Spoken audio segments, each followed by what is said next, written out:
$2 can change minds.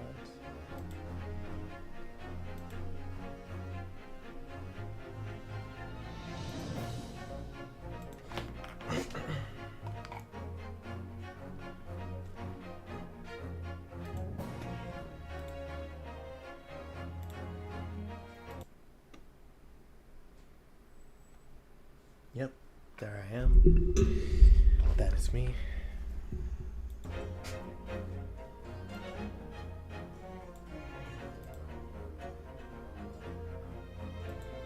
It's a bit loud, but I can turn it down a little bit so I can hear myself. Excuse me, sorry. How's it going, everybody? Hope y'all are doing well. It's been a calm little minute since I made a video on not made a video, excuse me, I'm bugging. Did a stream on Ace Attorney. So it's been a month, and you know that it's because of the Made in Abyss video. It's not a real surprise that it took that long. It's almost, well, no, it was 35 minutes if I remember, around there, 34, 35. But yeah, 34. Which thank you, by the way. Really do appreciate the support that video got, or at least like the amount of people that watched it. I really do appreciate it, because like what's it called, putting that much effort into a video, especially back to back after the Steins Gate 0 video, was definitely draining. But I really enjoy how it came out, and I do appreciate how do appreciate how it was received. Whether my efforts feel validated because of that doesn't matter. It's more the fact that like people are seeing what I made, and that's really cool. You know, even for how long I've been doing this, I still like that feeling. You know, but yeah, no, I really appreciate that. And next video is in the works already. It might not be this game for the next video, because I don't know if I'm able to finish it in time for the next video before I finish this one. So I'm just gonna make that video and then either make another one or work on this one. I don't know, but we'll see how things turn out.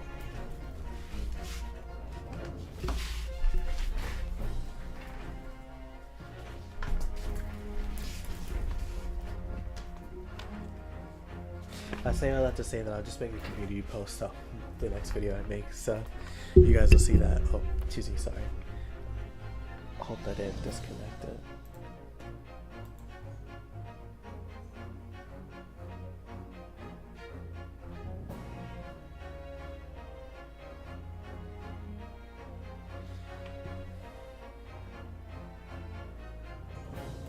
Okay, yeah. But yeah, no. Ace Attorney. Let's get back to it. We're on case 5, the final case of the game. The Hound of the Baskervilles. A hound it was, but not such a hound as any mortal has ever seen. Its eyes glow with a smoldering glare the whole... It's coming! Sholmes's cry pierced through the thick wall of fog around us. Wisps of vapor flowed over the pistol as I cocked it, and I waited breathlessly in the stillness. The whole of its ox-sized body was outlined in a white halfway. An eternity, until, at last, it appeared. From the shadows of the cloud, an enormous beast sprang out upon us. A hound it was, but not such a hound as any mortal has ever seen. Its eyes glowed with a smoldering glare. The whole of its ox-sized body was outlined in white-hot flames. Its rumbling pant and hideous howl, so terrified was I that I began to tremble with fear. Look well, Wilson, Sholmes declared, gazing upon the mystical beast. For this is the diabolical Hound of the Baskervilles. Thing is huge, good lord. He was not doing that, bro. He was not rumbling with that. Thing was a monster. Alright, Naruhodo. It's been a minute since I have done the voices, so pardon me if they're cheeks. But Naruhodo. It was just basically my voice, so it's not that different. But yeah, our first 2 months in London passed by in a flash. And at this disconcerting courtroom experience we were first thrown into on the day we arrived in the country. And as Saseki-san's terrible ordeal that followed closely behind, we had emerged victorious. Oh, okay, great. Thank you. Alright.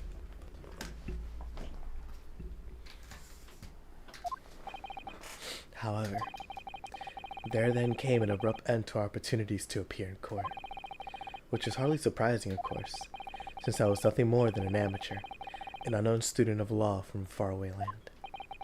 So life in our little office was very quiet. That is, until it was shattered one day by that fateful telegram. Dang, so like...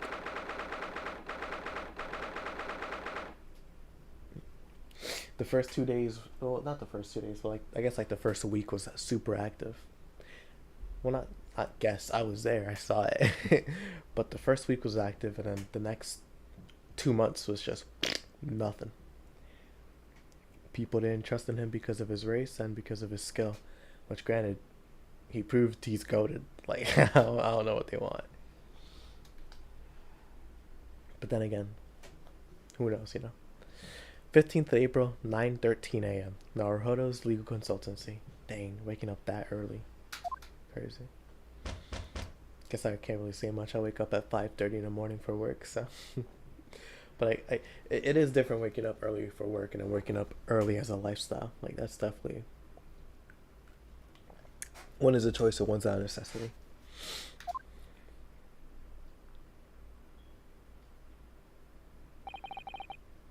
That morning, I was woken by the unreserved knocking on the door by the telegram boy. But after he'd gone, Suzuto-san's behavior became very obviously strange.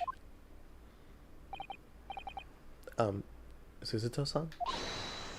Yes! Is it time to leave for court already? Let me see. What case is it today? I don't think I'm scheduled to defend anyone at the moment, am I? Oh, no, of course not. How silly of me. But I think Iris said she would make us breakfast this morning. So, shall we go down to Mr. Sholmes' suite? Yes! Iris makes the most delicious breakfast food. She does, doesn't she? And once our bellies are full, we can leave for the court in fighting fit form. Let me see. What case is it today? Here we go again. Okay.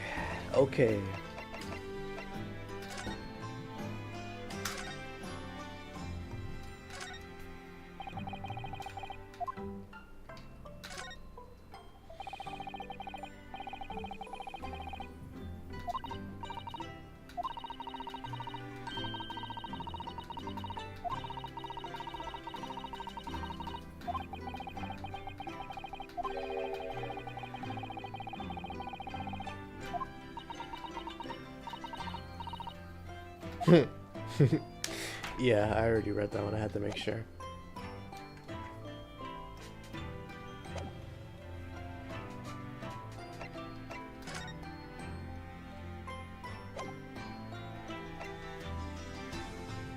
There you go. That's the court record. That's what I was looking for. Alright. Suzuto, Sholmes, and, well, Iris. Crazy that a 34-year-old man and a 10-year-old just roommates. Like, that's crazy. You would think that he's raising her, but nah, she's raising him basically. But yeah. We have a lot to examine, so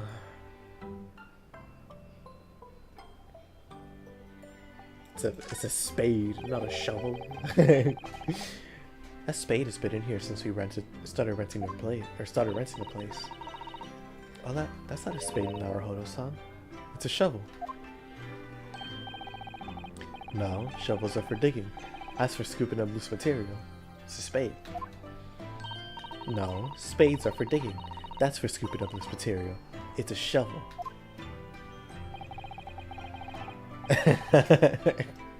The lean forward is insane. I don't want to dig a hole for myself, so let's leave it.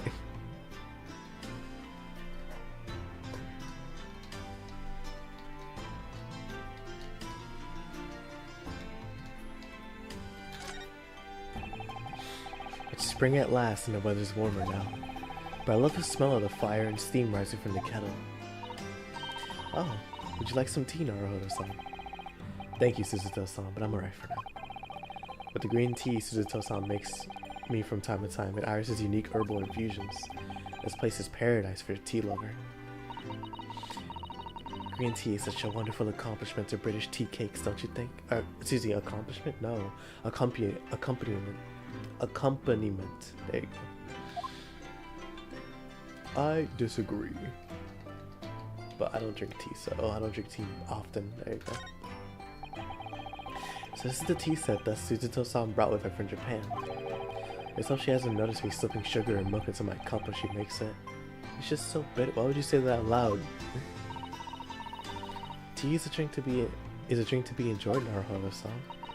You really don't have to force yourself to drink it if you know, or you know. I don't like to see you screw up your face, so. Oh, that's sweet.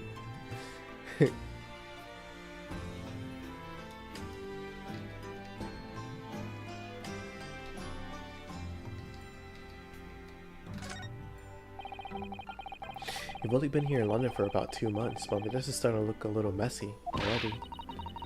You could tidy up once in a while. Suzuto-san, I always say, making a mess is a small sacrifice to pay for being able to further your studies. And time spent tidying up is time you can't avoid to the same cause. And time spent on ridiculous arguments is time that could be better spent on simple housework. She wins, but I'm supposed to be the lawyer here.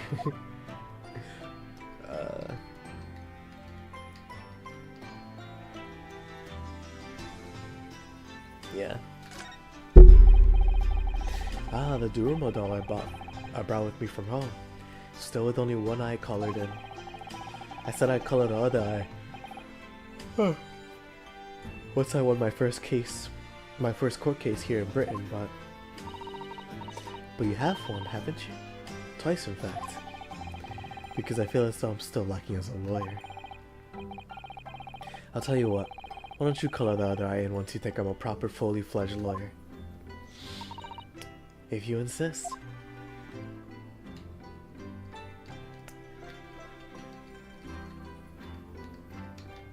These two are so adorable. Like they're just friends. Like they're awesome. Which is really nice to see considering what happened with the Sogi's murder. The fact that they were able to form a strong friendship through grief. This must be the telegram. Let's see. I can't do that, I'm sorry, my voice is a little chopped today. Insert screen here. No, you mustn't look at that. Not under any circumstances. Alright, I won't. I'm sorry, Naruhodo-san, but you can be very mischievous at times. Then put the telegram away if you don't want people looking at it.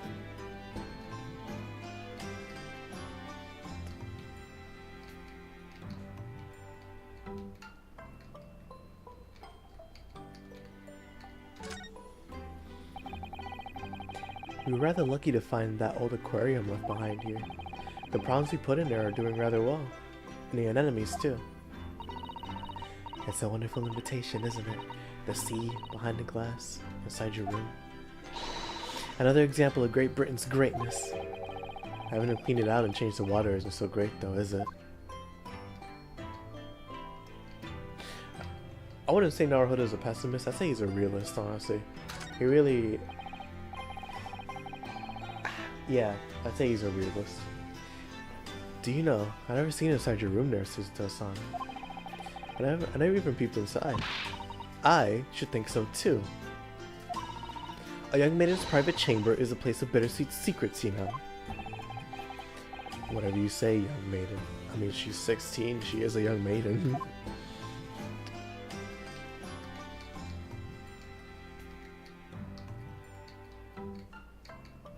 that's everything. I don't...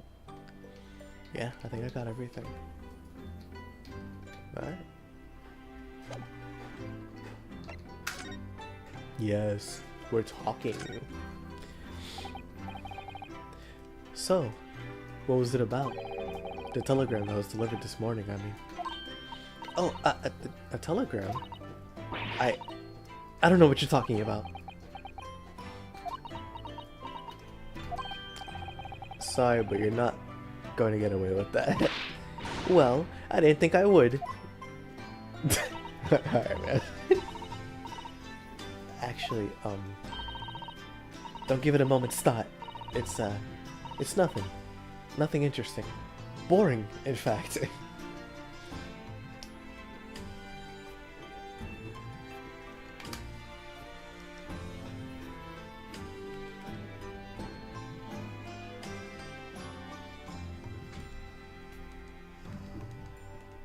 you go.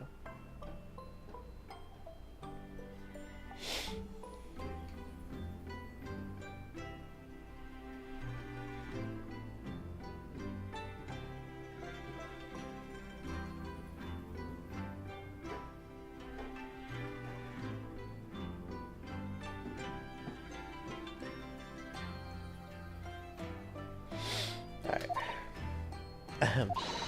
It was just a boring old telegram. That's 3 times now that she's tried to fail to convince me it was nothing. I promise that I'll tell you about it at some point. Alright? I understand.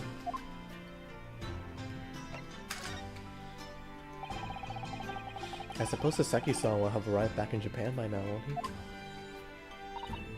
Yes, I should think so. He left immediately after that terrible ordeal. It's crazy because, like, Natsumi Saseki really just... He showed up, lived here for a year, got the unluckiest court trial of all time, got the luckiest lawyer of all time. And I was like, nah, yeah, I'm not built for this. I'm not built for this at all. And left. Which would mean he should have completed the voyage already, or be just a few days away. A fortnight ago, we had that very long telegram from him, do you remember? Complaining of seasickness. But by and large, it seems the voyage has been going well. Is something wrong, Naruhodo-san? I was just wondering, what had become of Saseki-san that he stayed in London, that's all. You mean, as regards Lord Van Zeeks, the Reaper?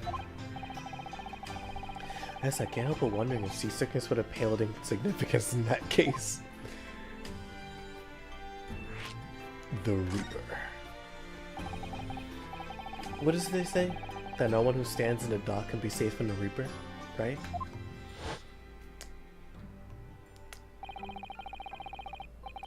Like the way that nightmarish trial ended on the very day we arrived in London. Oh, there you go. Even 2 months on, the cause of that dreadful fire is still a mystery. Yes, but... Sorry, well, I'm tired. Granted, I went to bed like at 5 yesterday because I was talking with some friends. But,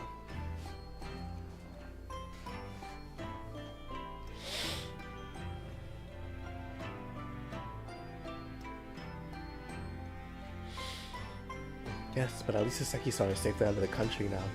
Presumably that means that the curse of the Reaper can only take effect within the confines of the city of London, perhaps. They're talking about him like a witch, like a warlock. Oh my goodness. Like, this is just a normal guy, bro. Like, he's just a dude.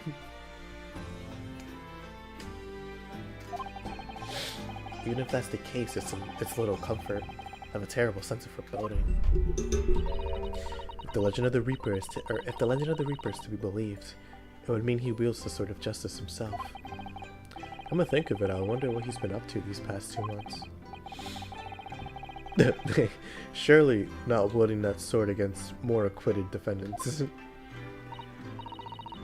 No, I don't think so. Apparently Lord Van Zeeks hasn't appeared in court once since our last encounter. Oh. Yes, since Saseki-san's trial. He's withdrawn from the judicial service again, it seems. Really? just like before, when he wasn't seen in court at all for several years.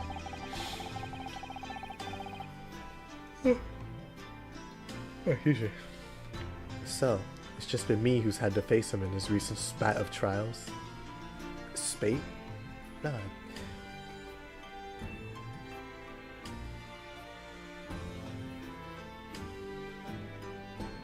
Yeah, spat. I was right. Yeah, why is it spelled spate? But yeah, spat of trials then. Oh, just my luck.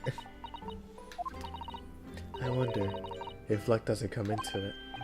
Yeah, there you go. She's thinking. Sorry? What was that? Oh, nothing. Never mind.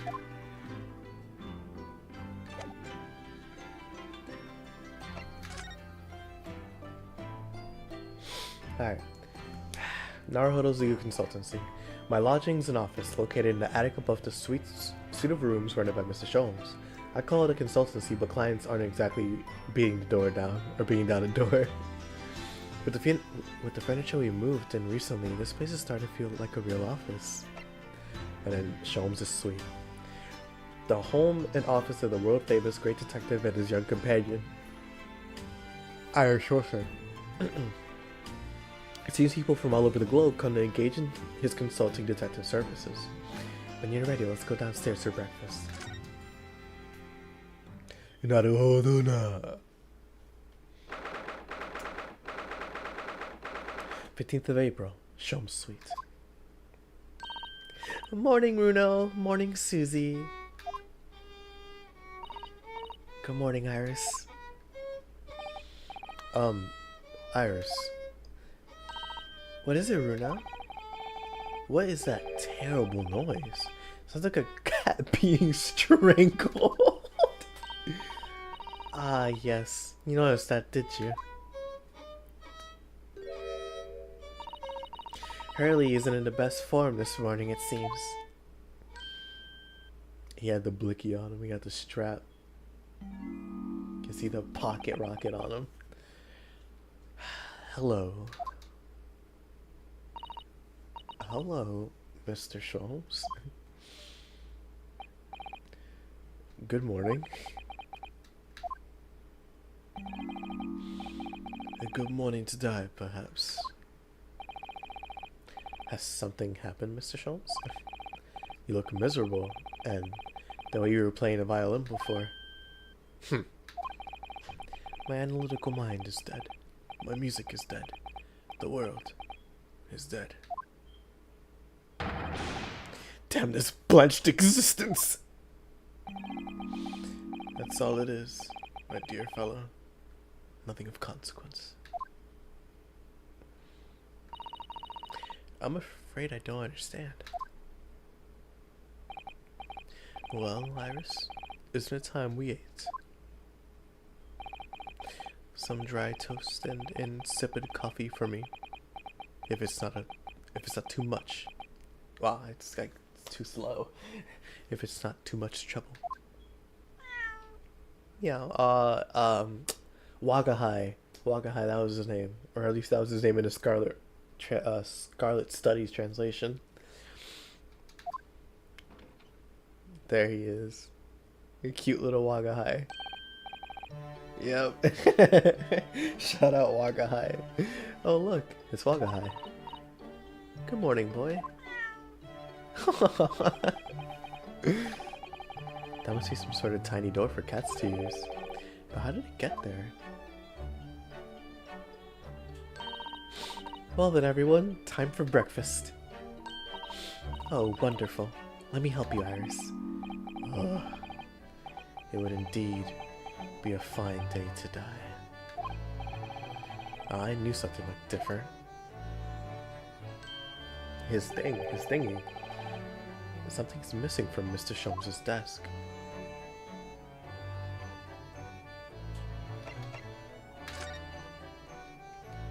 Hi, Irish. So we'll be talking to him. Yeah, but I'll save that for later. For now, it's time to investigate. Tally ho! Samson? That's easy enough. Squiggly. Look at Mr. Sholmes' desk. It's completely clear. Isn't that enormous machine usually on it? We can never. Sorry.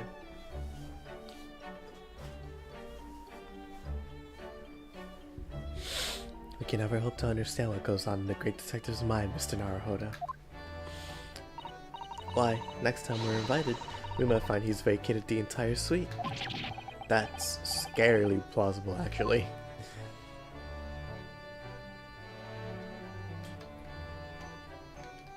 Not what I was looking at, but oh well, we ball.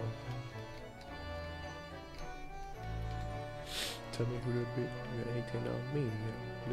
But this ain't free. It's a people would have landed their classic CD.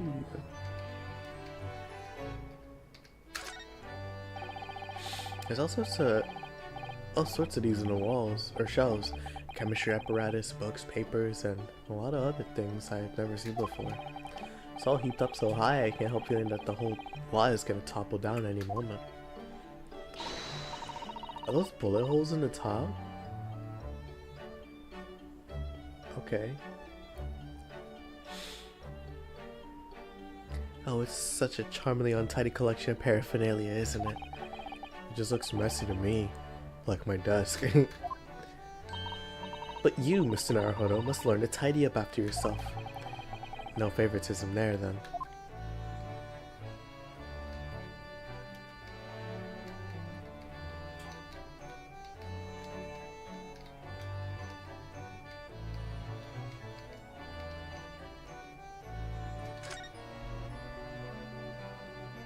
Look at her, she's adorable.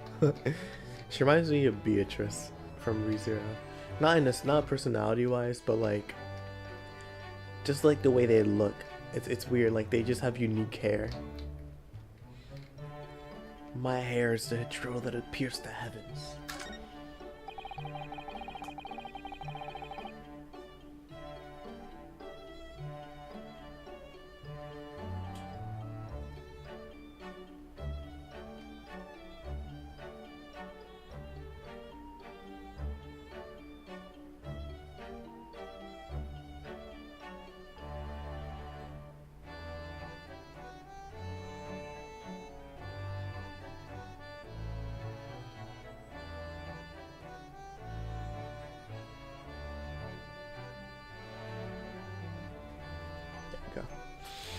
Looks like the huge metal chest is being used as a table for tea and coffee.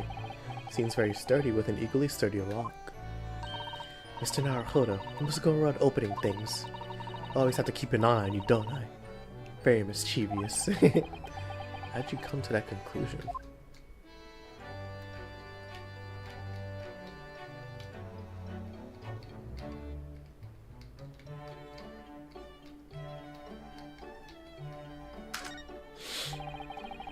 Fire is burning comfortingly in the grate again today. I can't talk today, wow. It's a very different feeling to Japanese hibachi somehow.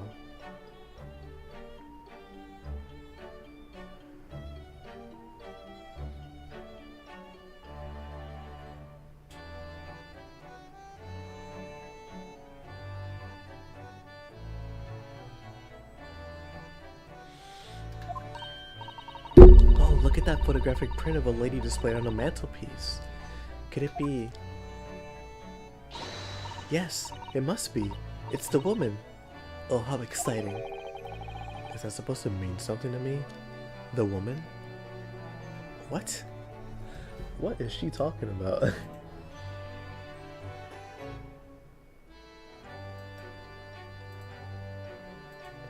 Resident Evil 9, yep, coming out soon. Not a Resident Evil head, but for having examined the fireplace of Mr. Sholmes' suite whilst with Suzuto in episode 5 of The Greatest Attorney Adventures.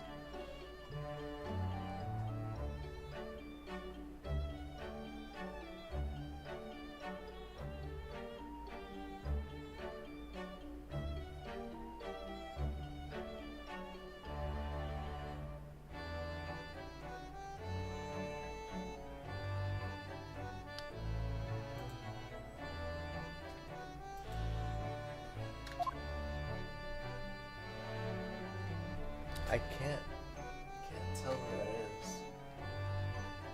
Yeah, I can't tell who that is. I guess it must be like the Mona Lisa or something. Or well, is it the Mona Lisa? I mean, the Mona Lisa Da Vinci is that guy. Oh, that was a long time ago. Yeah, he long since been dead. I know, not too, like, well, this is a stupid joke, but whatever. He'd be closer to being reincarnated as a servant than he would be an actual living person when he was alive. But that's for people who know. Napoleon. These are all mementos of Mr. Sholmes' past cases, I think. If he'd been involved in any, in my case, I wonder if the beefsteak from the Carnival would be on display. I guess, huh? A mystery shoe, a curious hammer, some mysterious dancing men, a bust of Napoleon. Ah, what an entrancing collection. Looks like an untidy assortment of junk to me, rather like what's on my own shelves. Well, you really ought to learn to keep your things in order, Mr. Naruhodo. No favoritism there at all.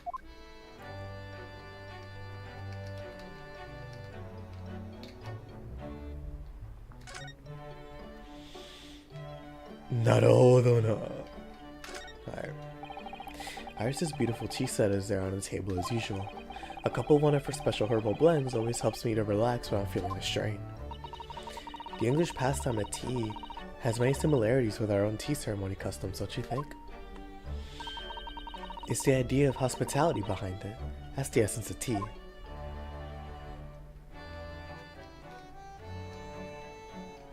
Naruhodo no. This is where Iris notes down ideas, huh? Let's see, what does it say today? Ah, the Boscombe Valley Mystery. Oh, how intriguing. It must be the title of Iris' latest work. Oh my, what a fantastic tale awaits us. Suzuto-san looks like an angel.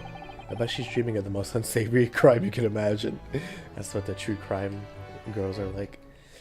Where, you know, they'll be eating food, eating like Taco Bell or something. And then, let's say their partner's like playing a game next to them or something. And then they just hear, yeah, so the victim was shot 80 times in the sternum, and they somehow managed to die of blood loss before they died of actually dying to the bullets. And then they were tossed into a wood chipper, and then re-tossed into a wood chipper, and then the wood chipper was tossed into space and fell down in Nevada. And somehow, what's it called? Authorities were able to find the wood chipper and trace it back to Donald Sterling. Like, wow, alright, sure.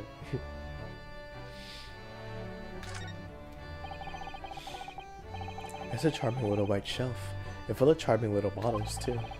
But the contents of them aren't quite so charming, it seems. All poison. All poison. Science is the future, Mr. Naruhodo. You can't deny it. I'm saving my money so that I can buy some chemistry apparatus as well. Law, chemistry, takedown throws. What diverse skills you boast, Miss Suzuto.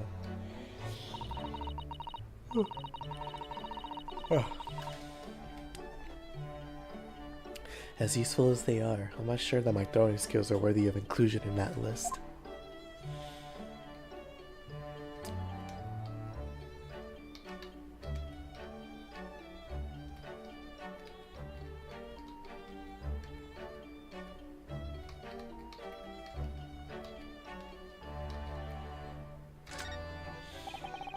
Come to think of it, I haven't seen Iris doing much writing recently, with this paper already set up in a typewriter.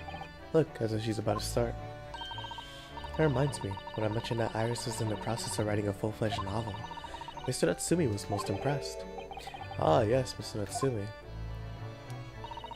That's what I'll be doing too, once I'm back in Japan, he said, through tightly clenched fists and teeth.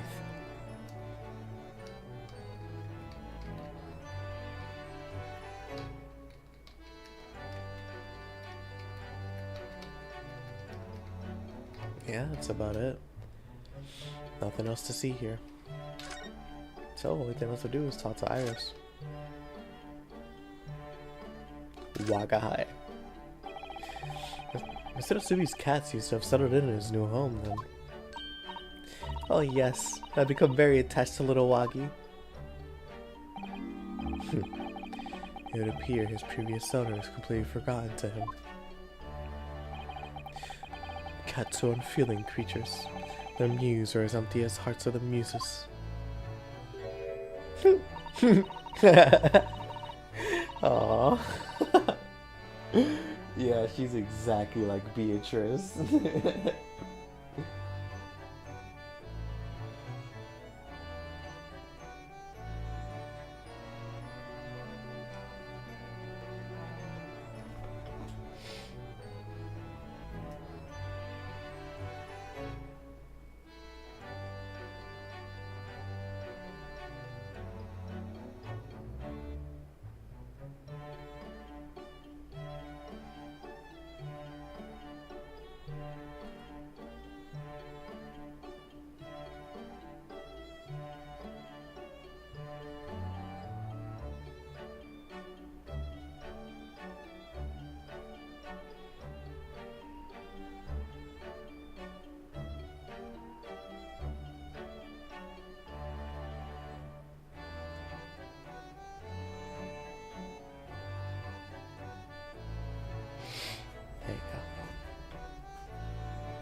Mr. Natsumi had no intention of taking Wagi back to Japan.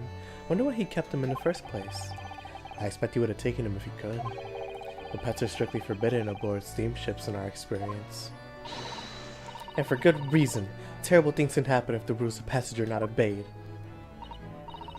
Well, I don't mind. Well, I don't mind, because Wagi is adorable. Yes, he really is. Oh yes, what about the door? I remember seeing that tiny thing in the main door before. Where'd that come from? Oh, you noticed? You are observant, Bruno. I forgot I have to do an accent for her. Look, I use this. It's my latest invention. What is that? I call it the cat flapomatic, or the cat flapomat. Gosh, a machine for making doors just for cats? That's right. I can make a cat flap for a little furry fern like Wagi in seconds. And it can do it in any door at all, no matter what it's made of. It's very powerful, you see. Wouldn't it have been quicker just to make the cat flap rather than making a machine to make the cat flap? Well, yes, maybe. But now I can make cat flaps anywhere I like. Oh, I think it's wonderful. You must make one for us in the door for our office upstairs, Iris. She really knows how to come up with unconventional inventions, this girl.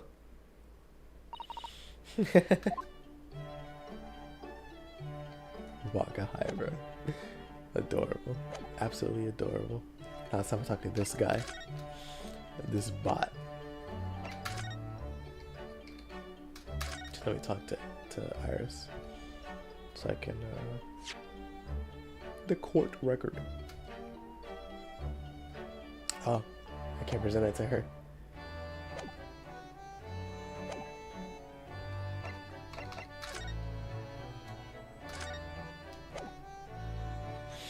Hold it. Mr. Sholmes, can I ask you for your opinion about this? You allow me to raise my languid head with the promise of some mental exaltation.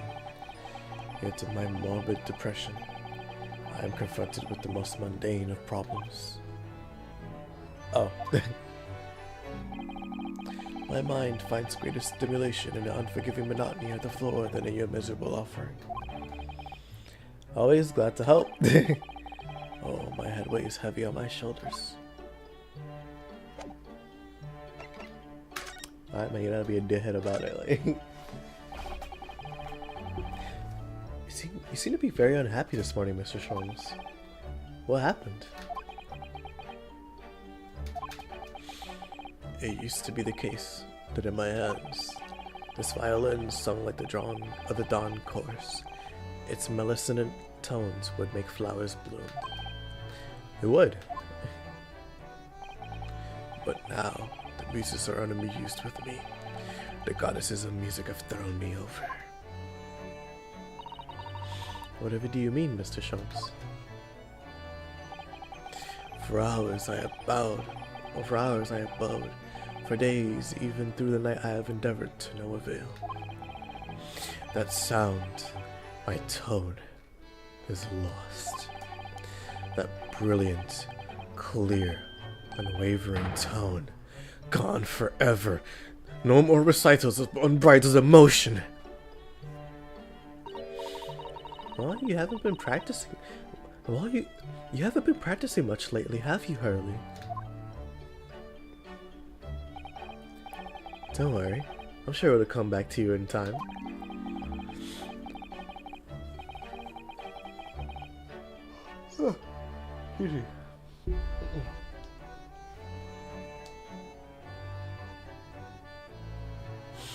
Heed my words, Mr. Naruhodo.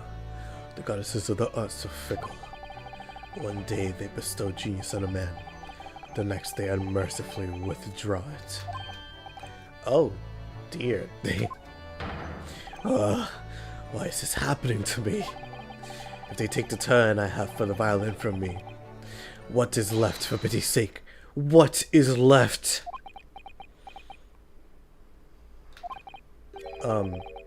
Deduction, perhaps? Isn't that what you're known for?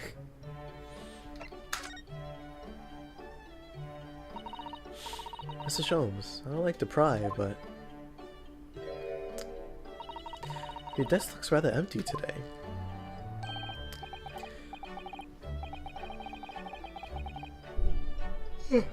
Excuse me, sorry. Well done, Miss Suzuto. Your observational skills do you credit. Oh, no, Mr. Sholmes. They pale into significance when compared to yours. You'd struggle not to notice, wouldn't you? You mean Hurley's great analytoscope?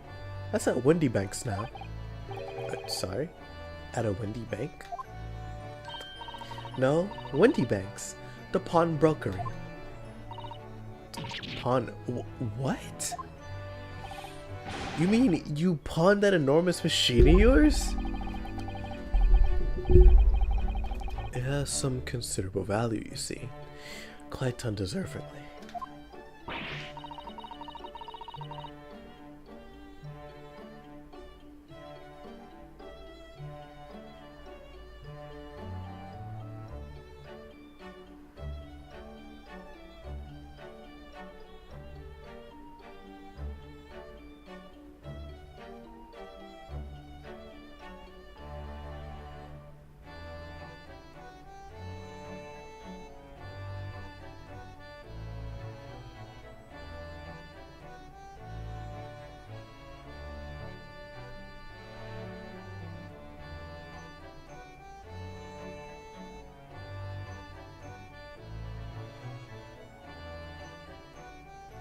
French toast looks so delicious. Oh my gosh.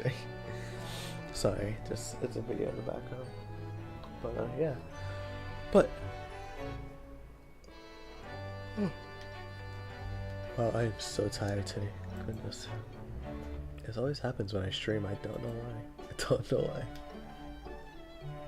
But isn't it a very important machine for your work? I do wish you had consulted us if your situation had become so desperate. I should have gladly passed what little income I have to you. Dear madam, things are far from desperate. But the pawnbroker has your wonderful machine. How can it be anything but desperate? Making use of a pawnbroker is quite ordinary here in London, I assure you. It is. Doesn't sound ordinary at all. It would seem neither of you fully understand how pawnbroking works.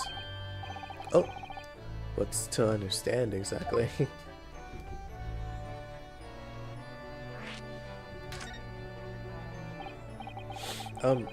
What you mean when you said we didn't fully understand how pawnbroking works? To the people of London, pawnbrokeries are akin to banks. Banks? On Mondays, merchants relinquish their finest jackets and trappings to their pawnbroker of choice. With the money they receive in return, they are able to trade happily through the week. And then on Saturdays, they go to recover their things using the money they've earned. I had no idea. It's been a fascinating lesson for us. Everyone does it, you see, especially people in inner London. And should they have money to spare, they would purchase another fine jacket. Not to wear, obviously, but to pawn, should the need arise. How ingenious. So whenever we have something that's getting in the way, we leave it at Wendy's bank, you see. A pawnbrokery can be thought of as an extremely secure vault. Who would have thought that even pawnbrokers are different here in Great Britain? Well, of course, you have to watch Hurley with it. Sometimes he pawns things he really shouldn't. Don't you, Hurley?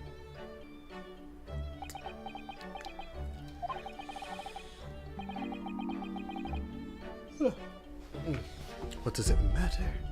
The world is dead to me now. I'm Allokin. Wagahai. No. Oh, what was that? Wagahai? No.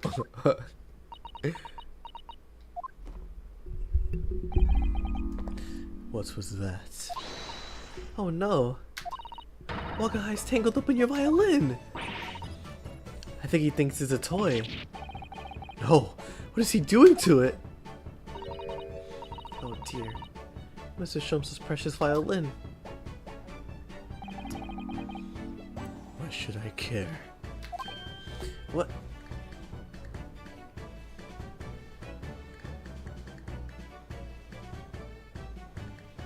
There you go. Let's see, how's the stream doing so far?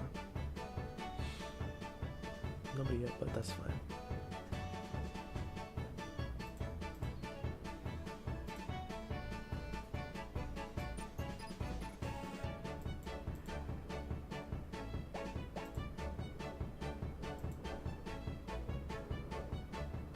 There you go. What? I shouldn't be surprised. If the cat is a more accomplished musician than I now.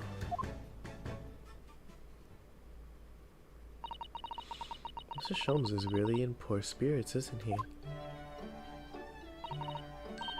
Well, anyway, I'll put it back where it lives, shall I, Hurley? Out of the cat's reach if possible. Maybe we should assess the damage. Let's see, how bad is it? Oh, good lord. So this is the violin, is it? It's the Stradivarius, one of the finest violins in the world, made by the renowned Italian luthier, Antonio Stradivari. Antonio Stradivari. I thought it was Antonio Salieri. But let me see. Is this a real person? Antonio Stradivari.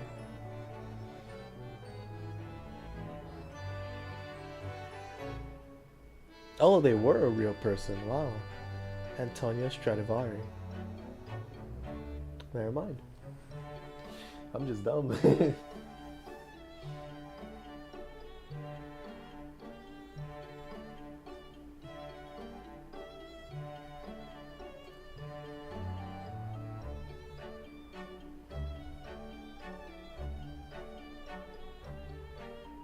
That's absolutely disgusting. Good lord. Oh, I see. Doesn't really look like anything special to me. I happened upon it covered in dust, languishing in a pawn shop down in a nondescript back alley. The broker had no idea of its value, so I was able purchase it for a mere 55 shillings. How honorable of you. And until today, it has been my faithful companion at every great Pagini.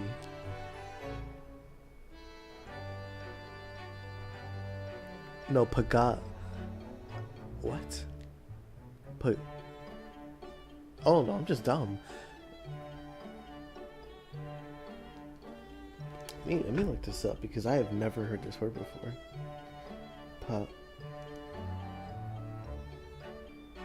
Paganini? Paganini. Pagani.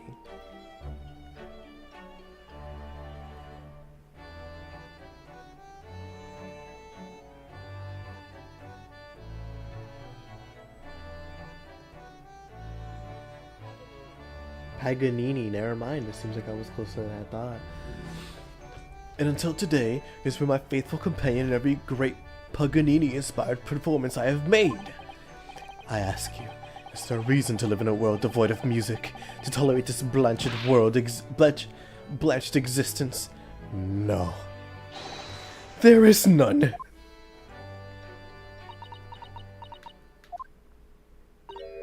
Mr. Sholmes. What, dear madam? What? My thoughts are preoccupied with fancies of release from this dull routine.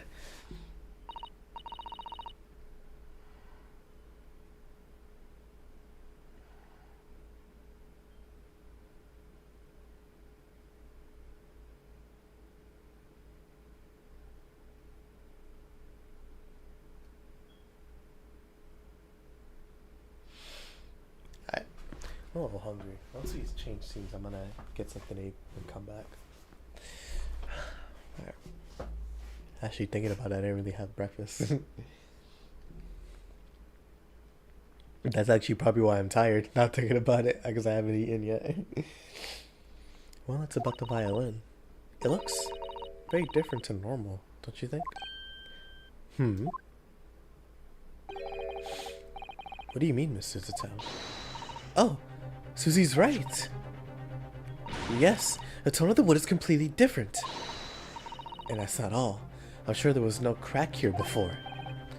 Wait, it's not even the right size, is it? What is? Or what's this?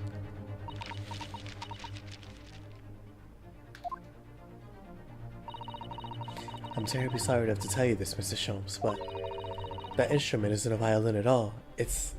There's a name for it. Oh my goodness, what's the name? Because it's not a cello. Cellos are really big. It's not a violin. There's a name for it. I forgot what it was. Let's see. Then what? I believe it's an entirely different instrument called a viola. A viola. Yeah, of course. What? What? Oh, Mr. Sholmes, are you alright? You're right. You are quite right. This isn't my faithful Stradivarius. So what, pray, is this piece of stringed flotsam? Not your faithful performing partner, then. Ah, I see what must have happened. You do, Iris. This is just a simple mix-up.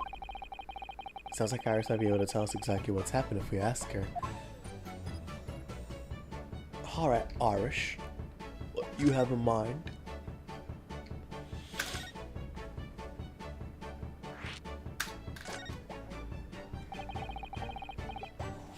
What do you mean by a mix-up, Iris? Well, you see, this viola, I mean, was at Wendy's bank until last week. At a pawnbroker's. Not Mr. Sholmes' beloved musical partner. There's a proverb from the East, with which you are no doubt familiar, my dear fellows. Always let a beloved child travel. Ah, yes, indeed. So you sent your beloved violin to the pawnbrokers and hoped that it would experience personal growth? Oh, what a wonderful idea! Last week I showed my great analytoscope Teasing, last week I pawned my great elenidoscope in order to release my precious instrument. But it would appear Mr. Windebeck mistakenly furnished me with this tawdry fiddle instead. But my ears cannot be deceived by the hollow timbre of this piece of timber. No, but your every sense was deceived by the fact that it just had strings. Pshaw! A fine state of affairs this is, and while I always say, Mr. Naruhodo, never trust a pawnbroker. They will try to fiddle you every time. Earlier, you told us that you could think of pawnbrokers. Pawnbrokery is an extremely secure vault.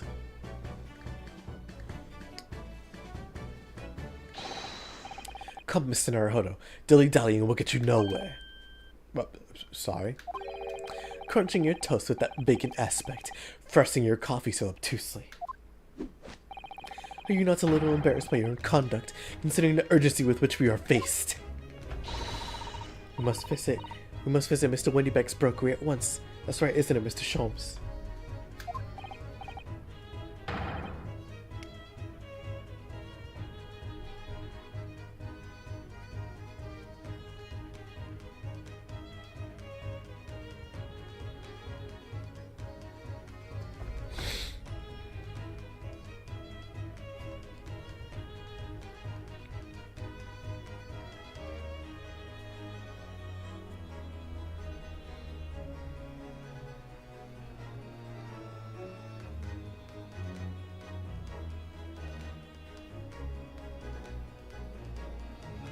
Okay, I see.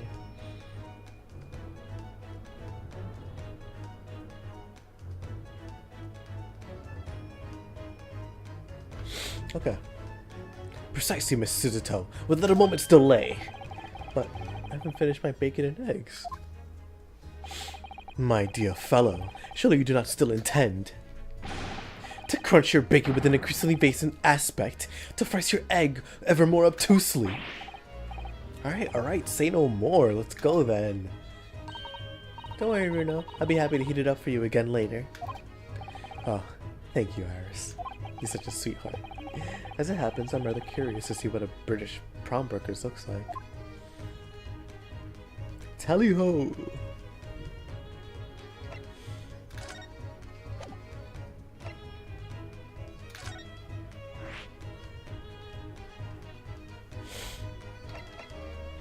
Baker Street.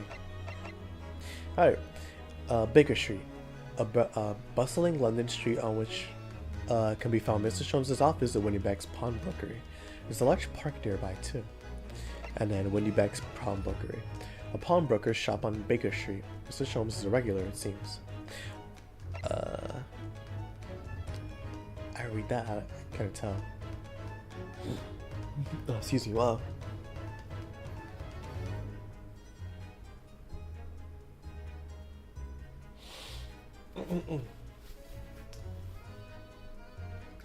What a bustling place. Oh, London is such a fantastic city.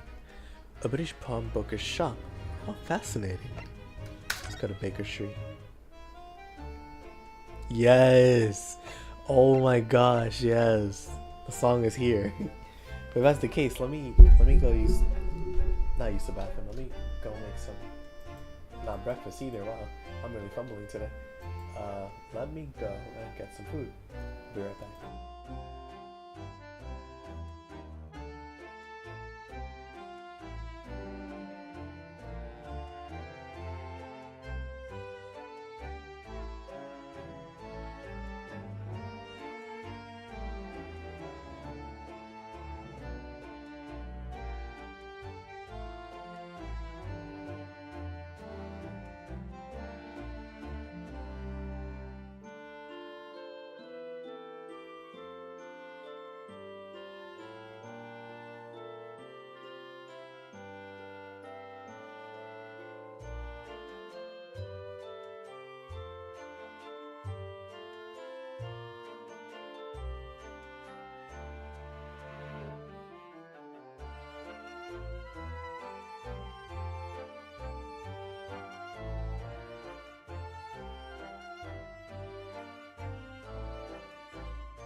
the sunbeam.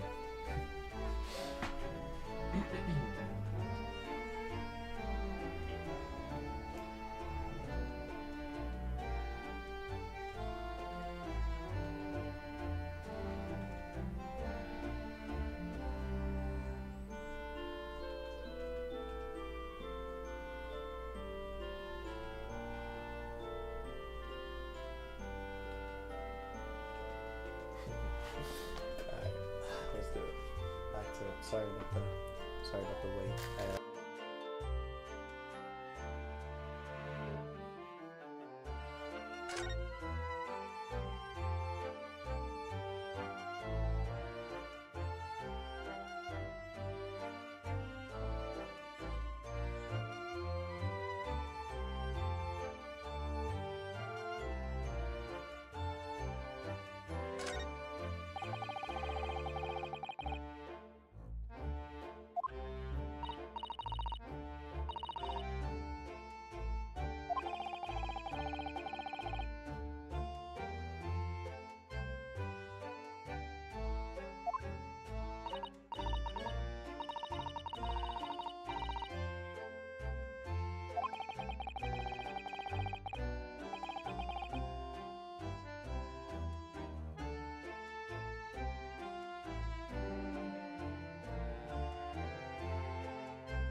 Huh. I've been muted this whole time that I've been back. Though that is hilarious. Granted, it's only been 20 minutes, so luckily I can just play it off, but that is awesome. I love that so much. That is amazing, and I'm really glad that I'm so careless. Wow, okay. Okay. Anyways. Ah, man. I love when that happens. I love when that happens. Awesome. I'm investigated thoroughly, but can't find anything out of place. Oh, well. Granted, that's not what I'm talking about. There you go. Seems to be a little door behind that curtain there. That leads to the storage room, where Mr. Winterbank keeps articles that are currently in pawn. Ah, I see. There's nothing of particular interest inside. I certainly wouldn't recommend any larcenous activity. Recommend it or not, that's not something I tend to do. There is but one key, and Mr. Winterbank keeps it in his pockets at all times. Before he sleeps, he places it into a small pot, which he slides under his pillow. How on earth do you know about that, Mr. Sholmes? I am a detective, sir. It is my business to know what others do not.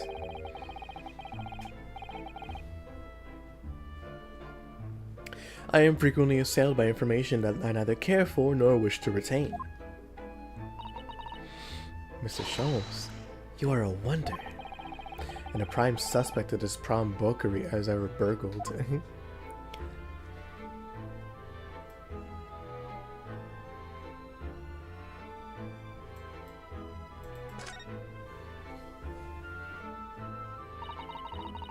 Look at that enormous ledger open in a counter there. Mr. Winterbeck is, if nothing else, very particular about recording the items he accepts. He'd have to be, otherwise he'd get himself into all sorts of trouble. Which might explain the thing that catches my eye for more than the ledger. The gun. This revolver here. Do not entertain even a single thought of pilfering an article herein, my dear fellow. I assure you, Mr. Winterbeck would not hesitate to draw that weapon with a speed belying his portly size. Oh, you don't mean he'd blow his brains out? Indeed. In recompense for his blunder. Oh my. But in any case, of course he would never do such a thing. How could you even suggest it?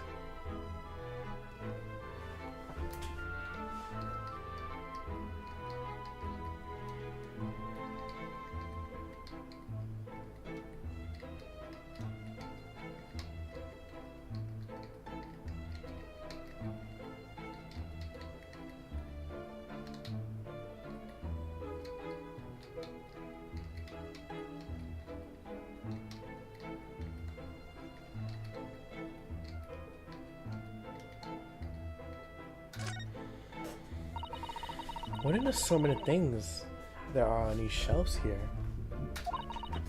Crockery, footwear, clocks, and watches. Almost everything you care to imagine. Those are forfeited items offered for sale by the pawnbroker.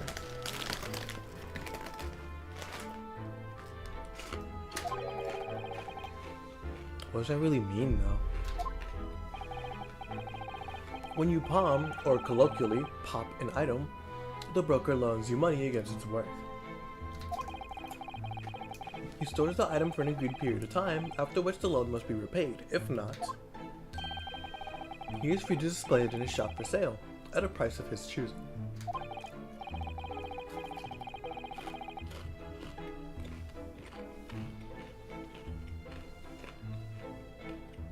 Ah yeah, now that you explain it, I'm noticing little price tags on everything. Of course, simply by paying the agreed interest on a loan, one can extend the period of safekeeping. Human pardon. Excuse me. Wow. So you may pawn that black garb of yours without fear, my dear fellow. My treasured university uniform? Never! It embodies my student spirit.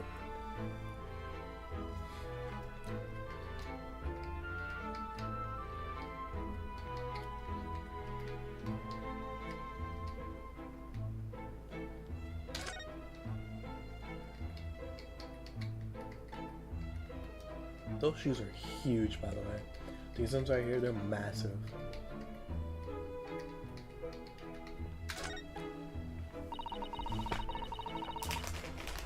And what do you suppose this rather enormous machine does? It seems to have two little windows for looking through. Allow me to enlighten you, my dear fellows. What you're looking at is a stereoscope. Stereo. Fascinating. It is aptly named, I assure you. Look through the eyepieces and see for yourself. Oh, you'd be delighted to. Excuse me a moment while I just have a look. Just before you do, there is something I should point out.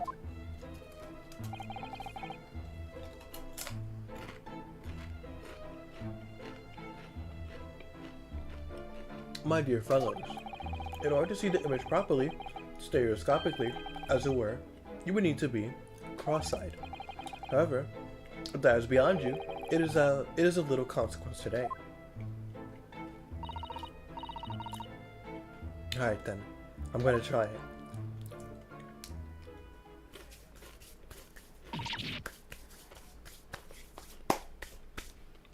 Ah! Mr. Naruhodo, you must see at once. She's so excited to share it with him. That's so funny.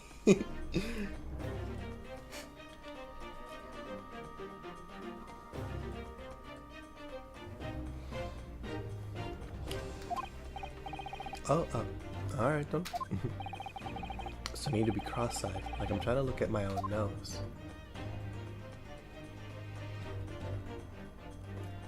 Well, that's homegirl. That was the maid. What the? I don't believe it. It's just a photographic print, but you could reach out and touch it. Yes, the sense of death is startling, is it not? Stereoscopes are one of London's many fads. They are often found in little stalls in a park. People queue for hours to see them. Why? Why are people meddling with such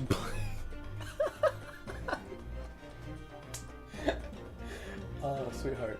That's not what that is.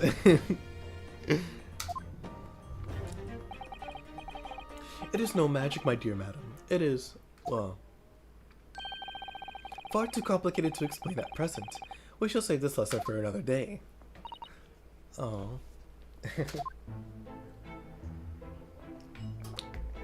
He's right. He's right. There you go.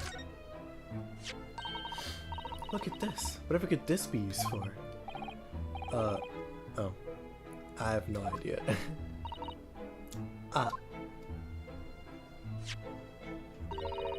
There's a small catch just here, look. We're gonna open it, aren't we? Oh my, that's amazing! That's some sort of spring-loaded mechanism. Which we'll never manage to put back in the way it was before. What are you two doing? What? Us? Nothing? No, nothing at all. Whatever this device is, it seems to have a pair of little windows to look through. Feels as though I've seen something rather similar to this elsewhere. Yeah, the thing right next to it. Or, old dude's glasses. 3 globes of gold. Some sort of charm. Dear me, have you not seen that sign before? No, never. The 3 golden balls are, in Great Britain at least, the universal sign of a pawnbrokery. There are more than 700 such establishments in the capital, all showing the same sign. Oh, I see. I had not imagined your ignorance is so profound. Oh, well, what is the significance of the 3 golden globes then? Does it have some special meaning? That is entirely unimportant here, dear madam. Irrelevant even. You mean you don't know?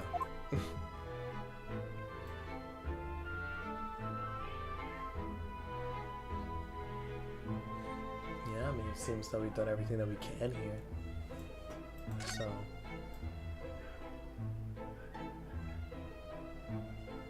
yeah, no, it seems we're done. So, examined, already talked to him.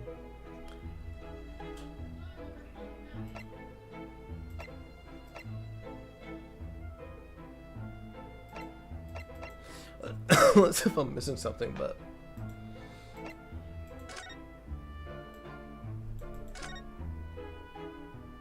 yep, oh, that's good.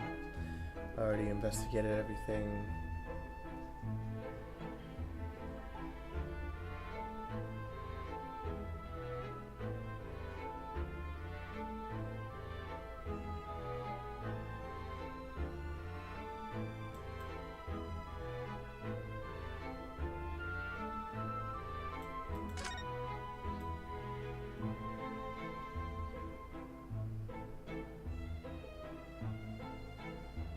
Yeah, no, that's everything. I mean, I legit just have to move somewhere. As for where, I have no clues, so let's see. Can't be Baker Street, can it? Nope, not yet. It's not your time yet. Oh.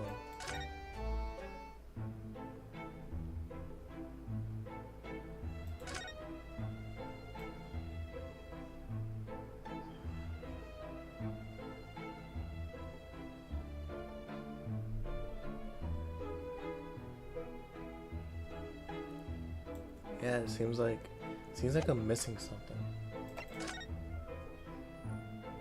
Yeah, it seems like I'm missing something here. As for what, I don't know.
Oh, Papa Wendy Bank, the proprietor of a pawnbrokery on Baker Street that is regularly patronized by Mr. Sholmes. He has a very great sense of responsibility to his clients.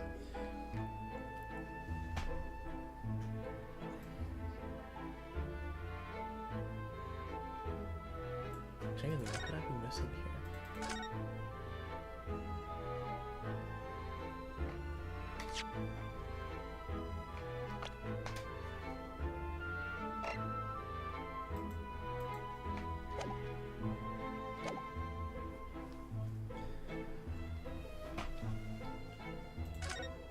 I feel like I'm going crazy. What am I missing?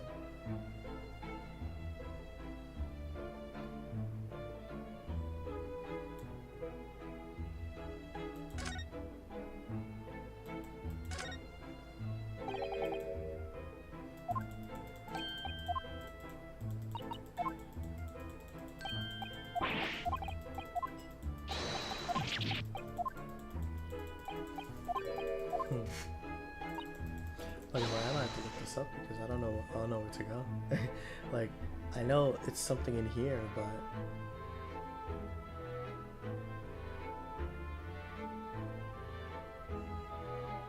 let's see.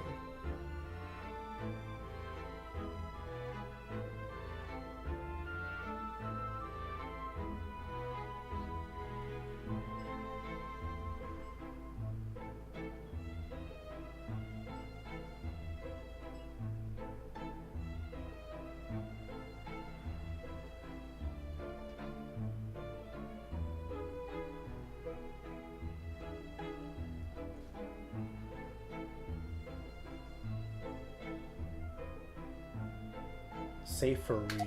Safe for real. Hold on. Oh my gosh, it was the calendar, of course. Oh wow. That's annoying. Okay. That's not a calendar you could easily miss, is it? And I remember noting the calendar when I got here. I just never... Oh wow, I'm stupid. I'm so dumb.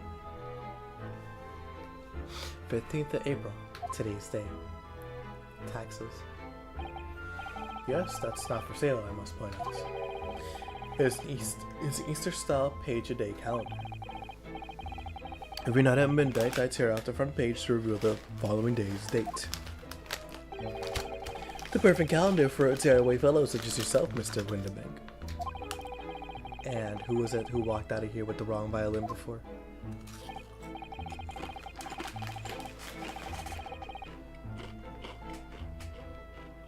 Well, when the agreed storage period has passed without repayment, articles are forfeited, you see. So have to keep a close eye to date. Something of a pawnbroker's obsession, you might say.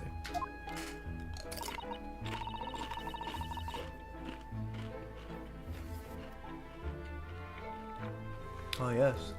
Oh yes, I can see you're very dedicated to your job.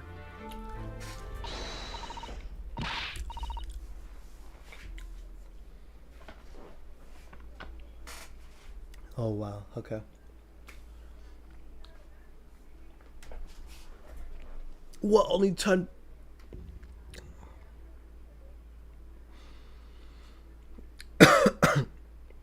Only 10 pence for this? I ain't fair and you know it. The article's barely with a penny, miss. The article's barely with a penny, miss. I cannot offer more.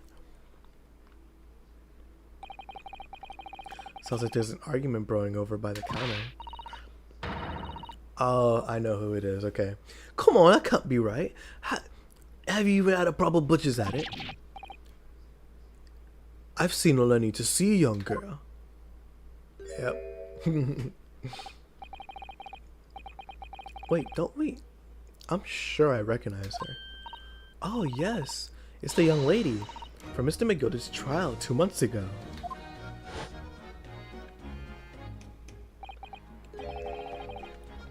Her name is Jean Lestrade, my lord. She's a chancer, earns her crust among large crowds, relieving people of their purses. What's commonly called a pickpocket.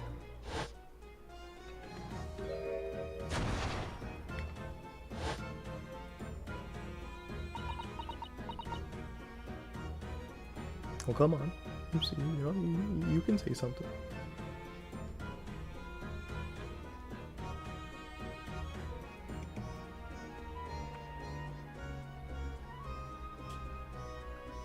There you go, November. Been about 3 months. Go to bed, you lot. Hello, Mrs. Strahd. Hope you've been well. What? You remember me then, do you? Well, I remember being completely surrounded by smoke, that's for sure. So what are you doing here?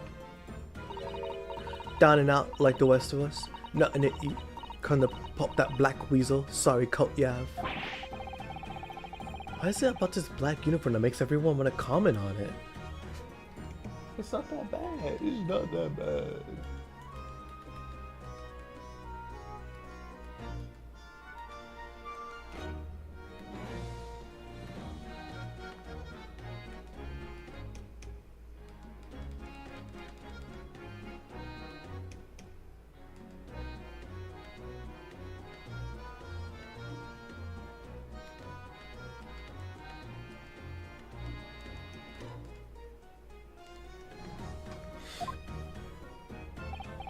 Ah, good day, unless I'm much mistaken. You would be the young pickpocket who stole our experimental smoke grenade launcher. Ah, Mr. Sholmes. So, you have something of value to pawn, do you? Allow me to see the article, and I shall negotiate with Mr. Winterbank on your behalf. Oh, pull the other one. I don't need no help from some stuck-up D. Got me business. Go on, I'll make trouble for you. As you wish, Mr. Strahd. I will happily remove myself from your presence.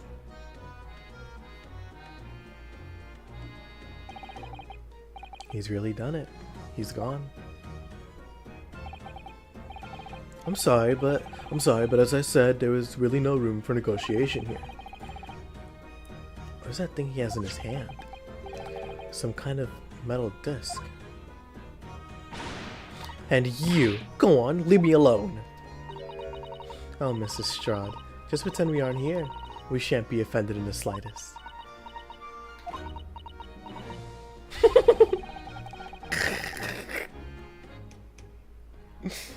Wow. Yeah, Suzuto's amazing.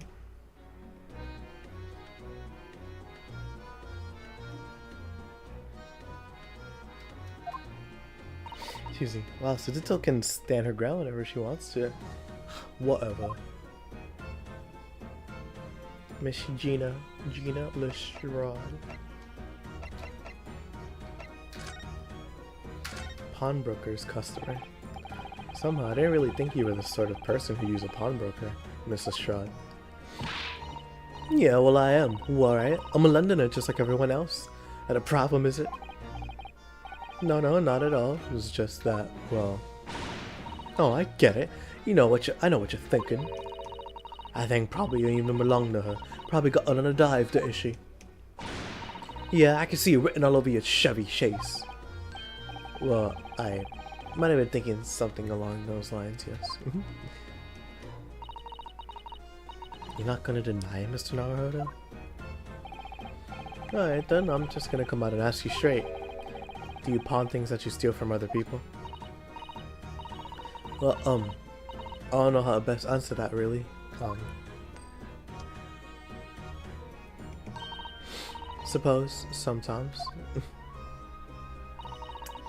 You're not gonna deny it either, Mrs. Strahd. But not this time, alright? I swear, that thing belongs to me. At this time, Mr. Winterbank is holding.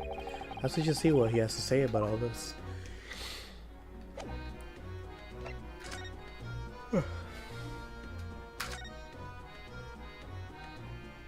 Mr. Strahd's desk.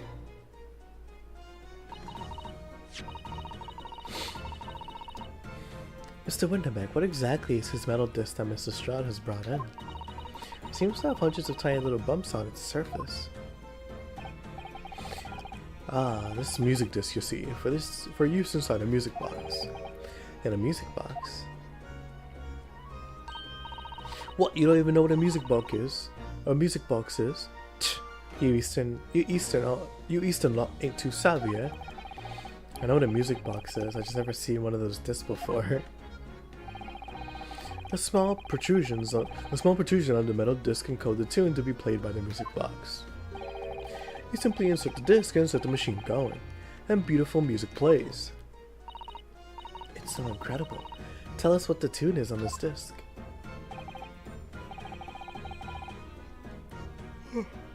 Well, I'm afraid I couldn't tell you that. There are so many different types of music box, you see. British made, German, Swiss. I have no way of knowing which particular machine this disc was made for. Ah, I see. And that's it in a nutshell. I wouldn't have any customers for an item like this, even if the young lady forfeited it. Really, I'm already offering more than I should at a penny. It's a packet of lies. He told me he did. He said it was... well... He? Who?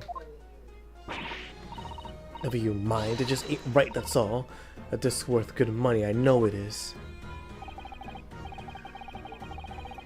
Well then you have to try your luck at another pawnbroker's well then, you have to try your luck at another pawnbroker's, won't you? Duh.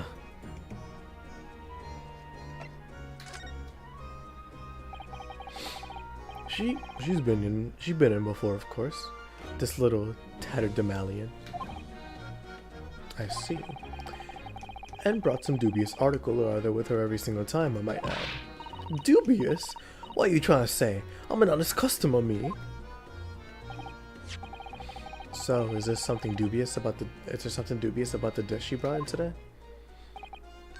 Well, if only it were that simple. Shy? What do you mean?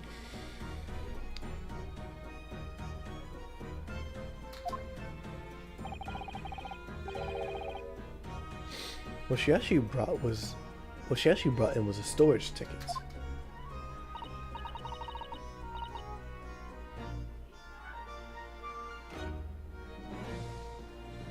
Yeah.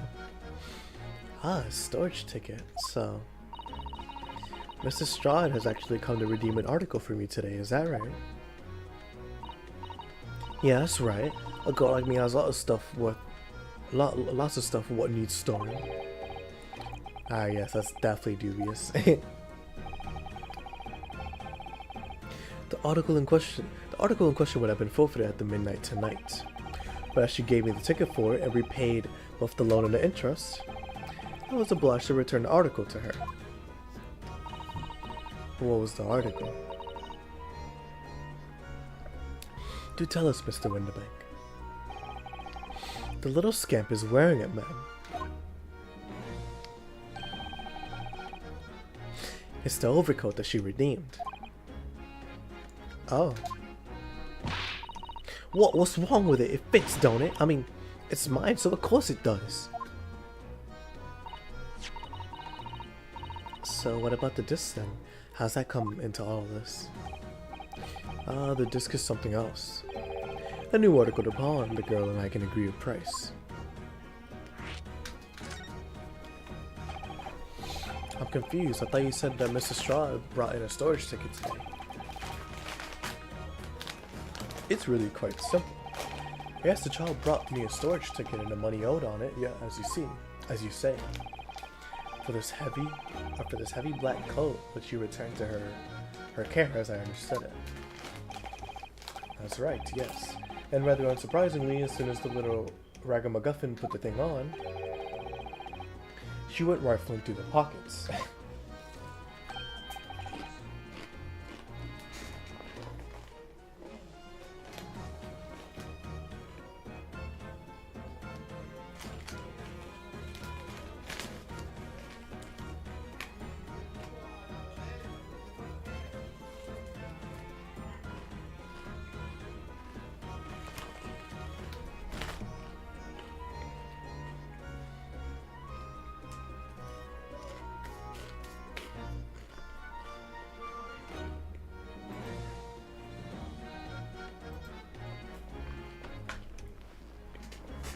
Oh, you mean?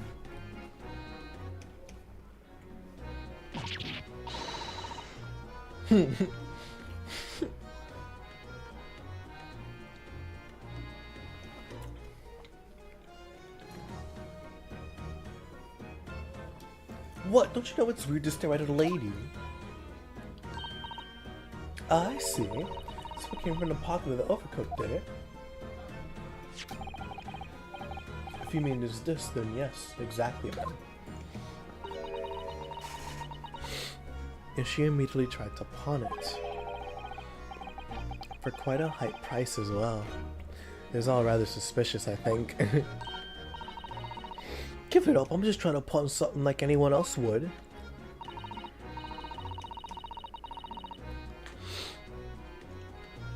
Mrs. Strahd, may I ask who deposited the overcoat here in the first place? Me. Doesn't really appear to be your size. Me old man, it's me old man's, ain't it? Is it, Mrs. Strahd?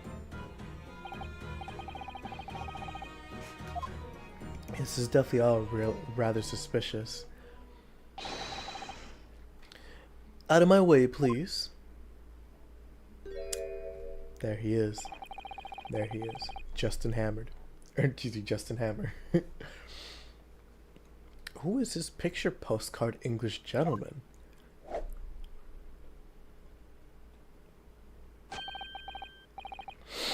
Good day to you, ladies and gentlemen.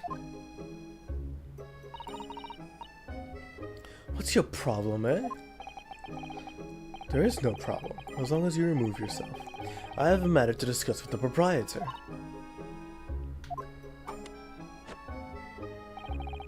And if you intend to make a problem of it, I shall see you outside, little girl, for the hiding you deserve.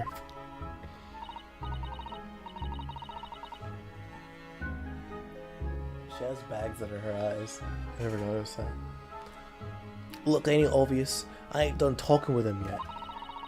If you think you're such a gent, you should know to wait in line. You should know how to wait in line. Well, you are an impudent little brat, aren't you? As well as a pickpocket.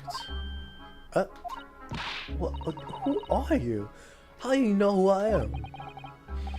The question is, how do you not know who I am? You haven't the courtesy even to remember the faces of your victims, it seems. What? You mean, from you? Broker. Yes, sir. I believe this filthy pickpocket. I believe this filthy pocket thief has just redeemed an article from you, know. Yes.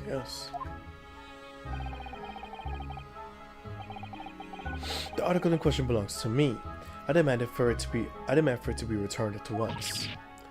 Oh my. Now that's a lie. What are you trying to pull? Give me back my overcoat, you wastrel. And needless to say, any music boss this too. No, you can't have it. You just can't. It's the old man's, or it was, and now it's mine. Goodness, Mr. Naruhodo. It's a very awkward situation. Yes. I think perhaps we should hear both sides of the story in a little more detail. Or we could just leave. It's none of our business, but whatever.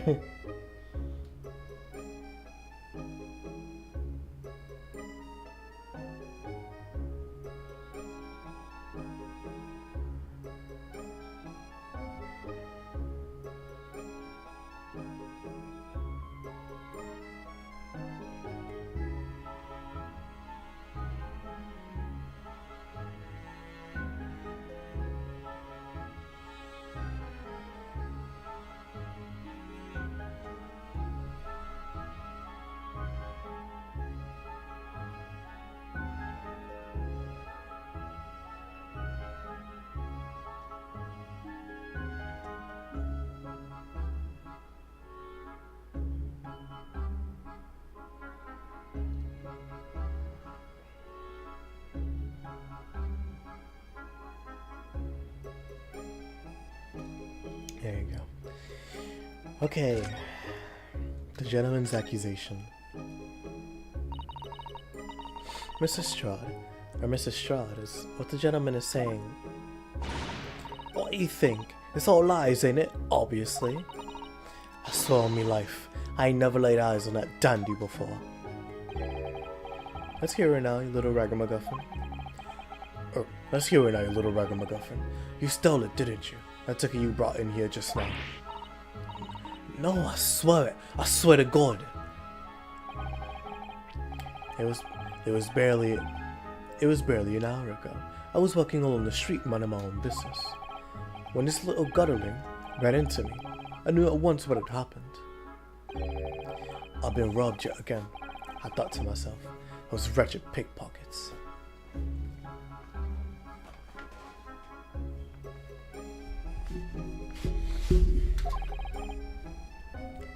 Yet again. Oh yes, as you can see, I am a man of impeccable style. This isn't the first time I've been targeted by these backslum scoundrels. Now then, relinquish my overcoat. Gah. Come along now, Mrs. Strahd. Give the good gentleman his coat back.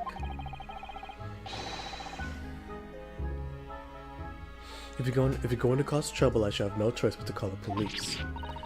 Oh, now why does everyone think it's me? Just look at this dandy cove, and you think I'm the dodgy one? I'm sorry, but no one's going to believe you. Well, what about evidence? Yeah. What is your evidence that I've stolen something, man? Come on, let's see it. Oh, I have evidence, naturally. You what?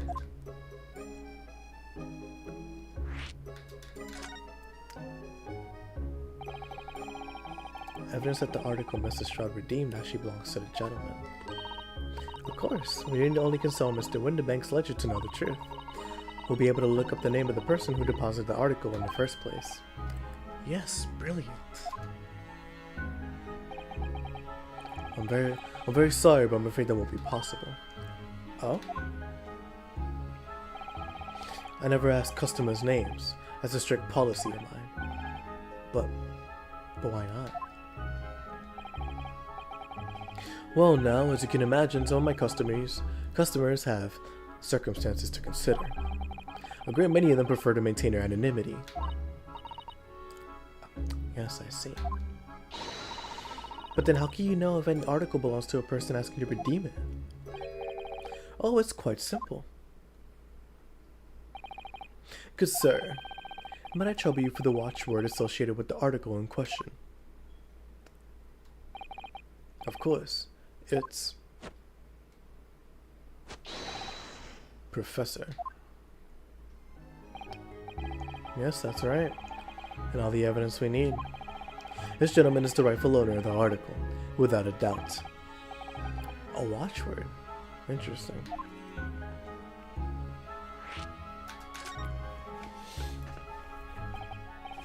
So, about these watchwords, Mr. Windibank. As I just explained, I never ask customers' names when they deposit items with me. There are many reasons why. Certain customers would like to keep their activities secret. Please look it up.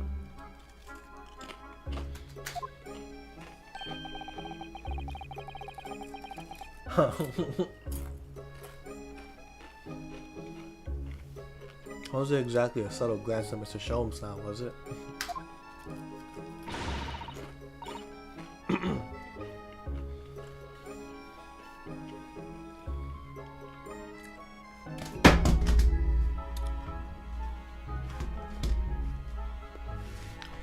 Great detectives have no dark secrets. None at all.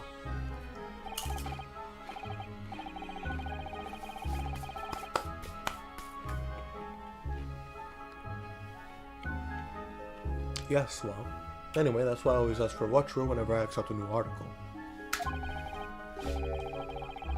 In many ways, it's like a good combination of numbers used to unlock a vault.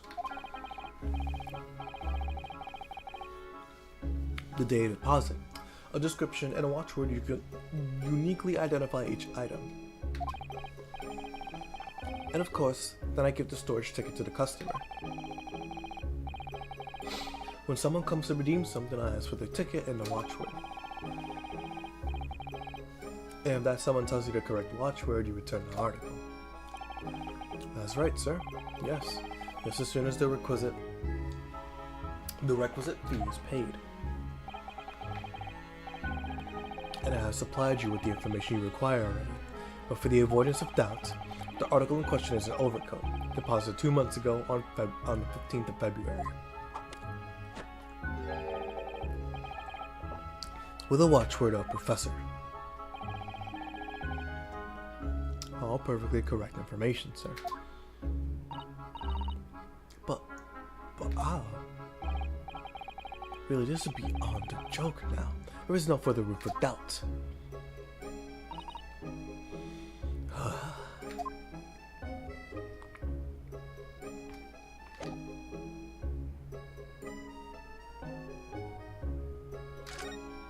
There's nothing else here.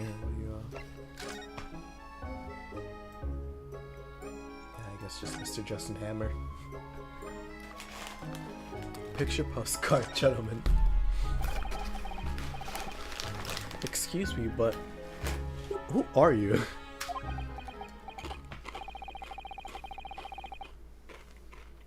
One would expect the inquirer to introduce himself first. Though clearly you are not British, so perhaps our ways are foreign to you. Sorry, yes, we're from the Empire of Japan. We're studying here. Oh, yeah.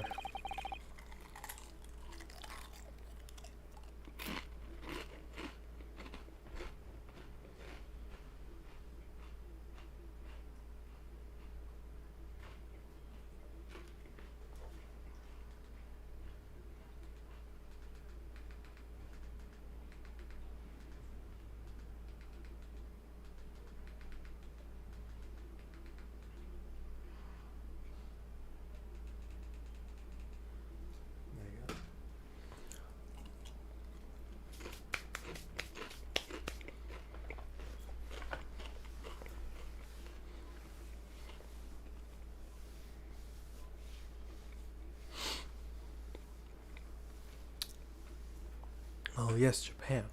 I've heard talk of the place. He moves like a JoJo's character. Poses like one too. Its inhabitants live on some fiery brown colored soup, dressed up with exotic spices. You might be thinking of somewhere else. What's that theatrical gesticulation about? Perhaps. Anyway, if you are a gentleman, sir, you offer your own name first before inquiring after the name of another. Of course, yes. I'm Inosuke Naruhodo. I'm a lawyer. Well, student of law, really.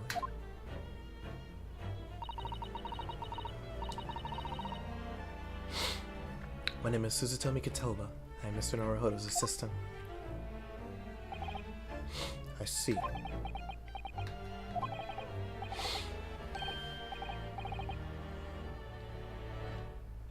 My name is Benedict. Yes, Egbert Benedict. Enchanted. He's so refined how he holds himself and how he speaks. That name. Suspicious. I mean, his name is Eggs Benedict, bro. Of course. Just, now to the matter at hand.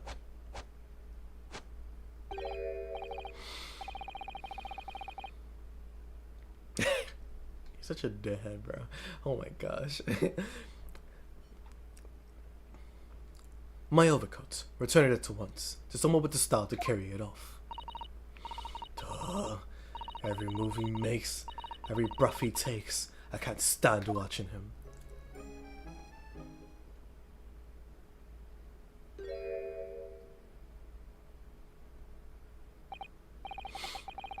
So let that be the end of the matter.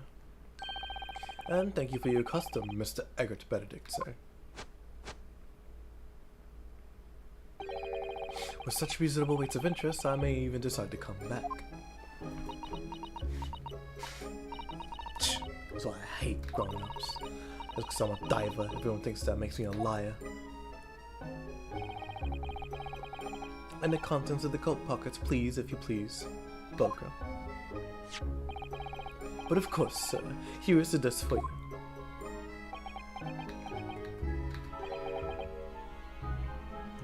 Just this one. Pardon, sir. I was expecting another.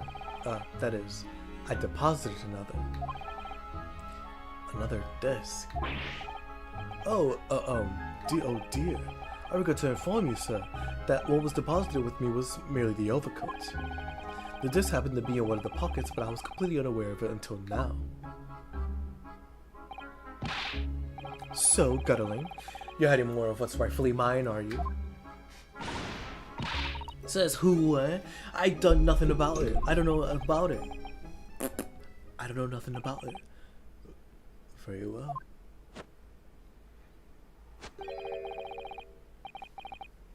Then I should bid you farewell. Say goodbye to style. Wait a minute. That disc is mine. Ah! What do you think you're doing, you little trump? You've drawn blood, you filthy animal. Oh my, yes. Respond to disc. It's because of those sharp little bumps. The man must have scratched his finger on them. I found it first, alright? I mean, it belonged to me old man. So you're not having it. Oh, you take it. Me?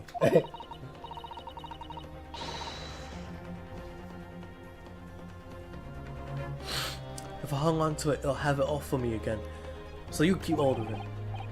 Mr. Straw, why is this disc so important to her? The music disc has been entered into the court record. A metal disc used to play music in a mechanical box.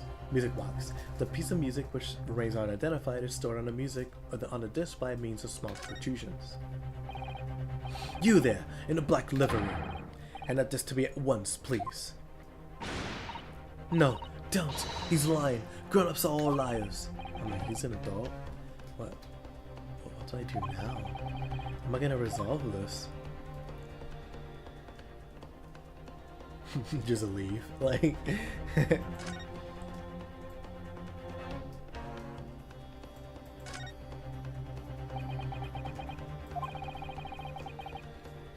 Mr. Winterbeck is clearly at a loss here. I have to do something about this before he reaches for that revolver of his.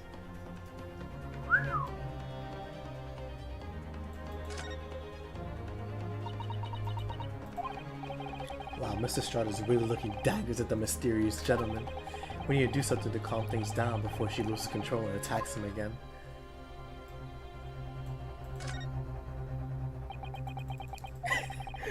Look at those piercing eyes. He's clearly in no mood to talk. We have to do something quickly before this mysterious gentleman leaves to fetch the police or something. Oh yeah, but what are we gonna do then, Naruhodo? What's the point of that? I guess the only individual we can talk to is the man right there. Mrs. Sholmes, what are you examining with such keen interest over there?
It's so unserious, bro. It's so unserious. It's funny. As you enjoy a bar of caramel, I see. Oh my, he's aura, he's aura. So, you found me at last, Mr. Naruhodo. Sorry? It's that young pickpocket sent me on my way. I was forced to lurk in the shadows.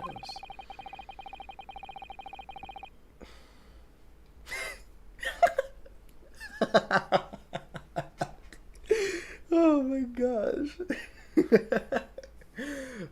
Cruelly ostracized, as the rest of you partook in the jovial atmosphere of fellowship. I had nothing to occupy my mind, but was too ashamed to let society see what my downfall had done to me. Separating mock interest, I presented to examine the tedious trinkets in its desolate pace. Whilst, as you surely observed, knowing I'm the only friend I have left, the 7% solution of caramel. Pray do you claim to understand the depths of my despair, Mr. Naruhodo? But how could you? I was so lonely, so desperately lonely. Then why on earth didn't you just rejoin the conversation? Things have gone from bad to worse here, you know. Yes, I overheard much of your conversation. Or rather, in my craving for human contact, my ears devoured every word that was uttered. You really were sad, weren't you? Poor Mr. Sholmes. I feel simply awful for you. It would seem that my interferences are correct. Oh, surely you're not about to tell us that you saw the entire case once again.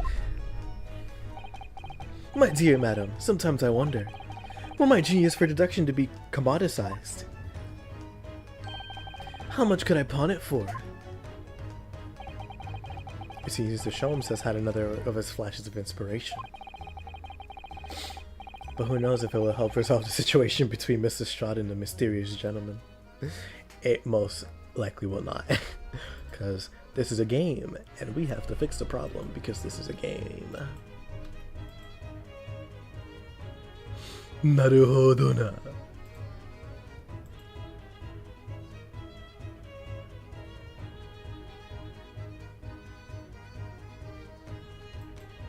There you go. But who knows if it will help resolve. No. Of course, listen to the deduction. Are you dumb? We have a game to play here, sir. Well, Mrs. Strahd, it would appear you find yourself in something of a predicament. Where the blue blazes have you been, eh? Pardon? Well, a lady's in trouble and two jets supposed to be there to help. Straight away, not an hour late. Harsh.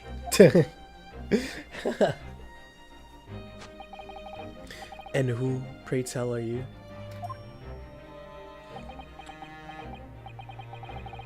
Mr. Eggert Benedict, you have, in my eyes, a veritably encyclopedic array of curiosities about your person.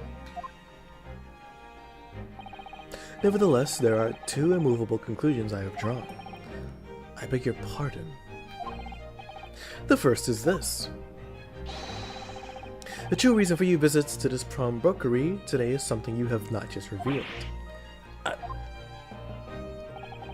And the second is this. A considerable crime is in contemplation, one you will orchestrate with intent to steal a vast sum of money. Well, Mr. Benedict, what say you to my deductions? How? He's turned as white as a hard-boiled egg, but shh.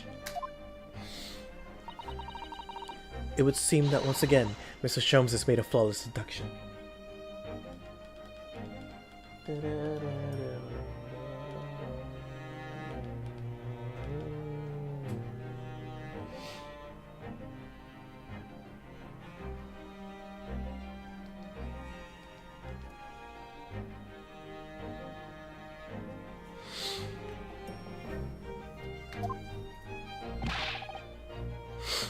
Who do you think you are, sir? Ah, yes, as I hoped. That is precisely the pained expression I was looking for.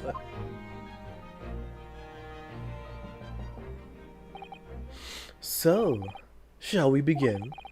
The time has come for yet another Herlock Sholmes Logic and Reasoning Spectacular. The Great Deduction. The Great Day. Mystery Man's Aim. First of all, we must ask ourselves on what business you ventured to this pawnbrokery today. You claim to have followed this pickpocket here, having had the redemption ticket stolen from you on the street. But that is most certainly a lie. The real truth is something quite different. As if you by what you hold in your hand. Yes, what brought you to this shop in the first place is the staff recruitment flyer. The piece of paper in your hand is a staff wanted advertisement from this very shop. Yet even the most unobservant would soon realize that a man of your appearance has no such need of employ. In other words, there is some ulterior motive for your true actions. The cane which you unwittingly clutch to your person exhibits an incontrovertible contradiction. Wow, good lord, it's a lot of syllables in these words right now. What utter rot! I've had this cane for years. The contradiction of what I speak of is, of course, the missing furrow. The end of any walking cane would be terminated with a metal furrow to protect the wooden tip. Jarf's enhanced image. And yet detailed analysis shows the wooden tip of the stick to be utterly bare. Therefore, there is only one conclusion. The rod that you hold in your hand, which appears to be a walking cane, is in fact no cane at all. Something ripped. Something ripped, yep. You recoil, sir! Is something wrong? And in your recoiling, you will inevitably facilitate the answer of the next conundrum to present itself. Namely, what is the truth behind the rod you bear? Yes, your reaction betrays the truth. The handle which you evidently would like to conceal is the key to understand this riddle, you see. From the moment I saw it, my suspicions were aroused. What walking cane demands such a stout handle? Mused I. But of course, as I said, this is no walking cane. No, that's a rod.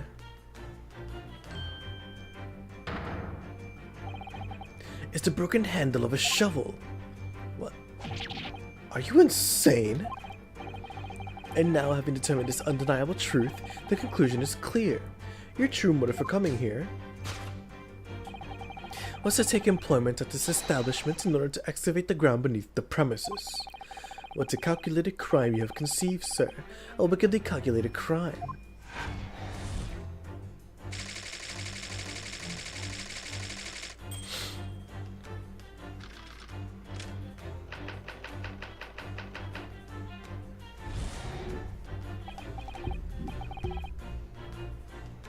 Now, Mr. Benedict, let us continue.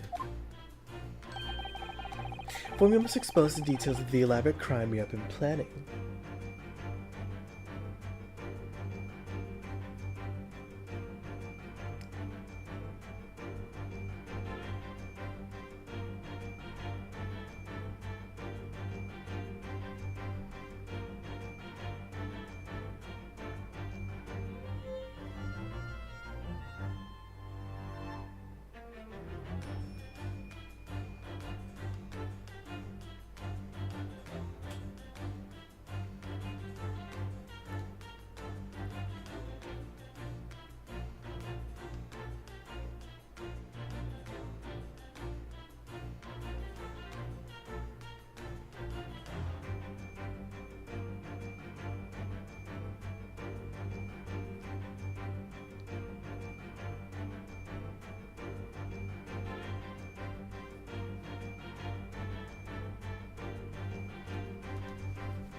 There you go.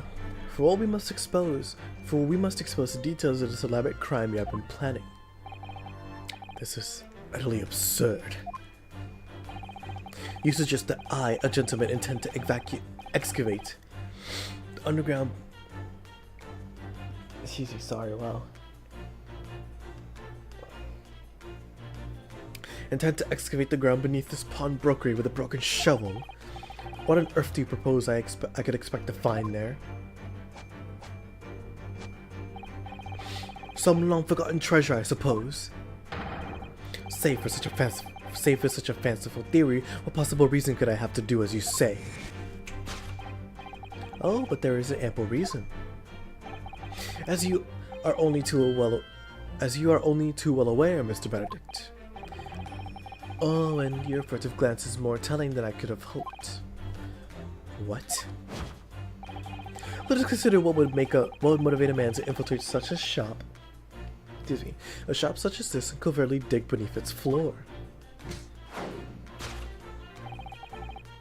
The answer is revealed by the council notice and account to which your eyes were inadvertently drawn. This letter gives notice of public works to be carried out in the local area. And according to the enclosed plan of the upcoming sewerage works, beneath this shop runs a sewer that adjoins another, one that runs under the bank on the opposite side of the road. This madness has entered the sewers now, has it?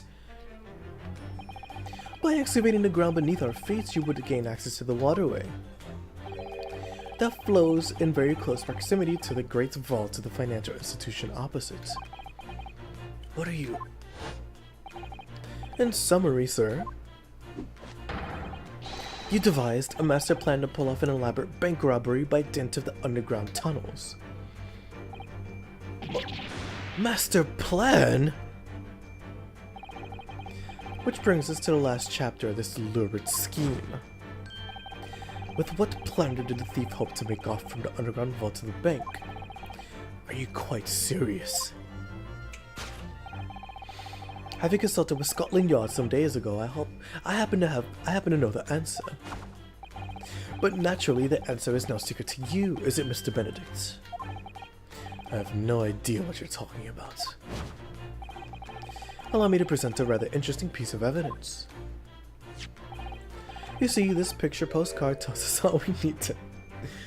Oh my gosh, this is gonna be a long one, bro. This is gonna be such a long one.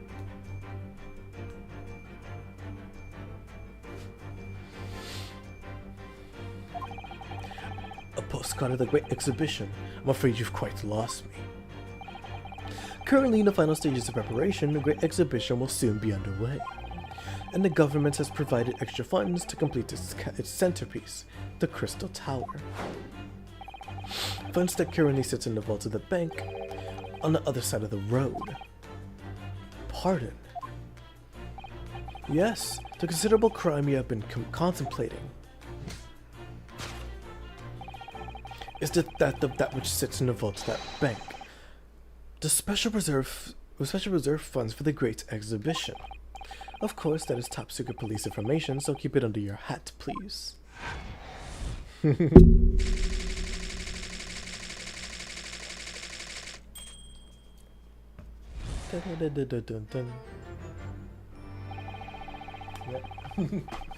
Thus concludes Sherlock Holmes' great deduction of this pawnbroking puzzle. Yeah, sure, man, sure. Mr. Sholmes.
I've never seen such like a crazy backlash for a game before with, well, a game so beloved by people, with Yakuza 3 and a remake that came out for it.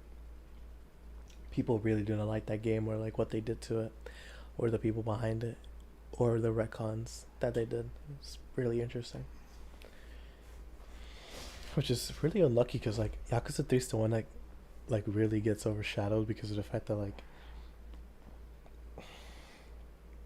some people just don't like the plot.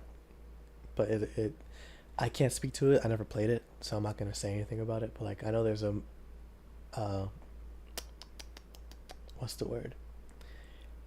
A fandom for a group of fans that really love that game. But that's a whole nother thing. I am not a Yakuza guy. I'm more of a Judgment guy, so I can't really say.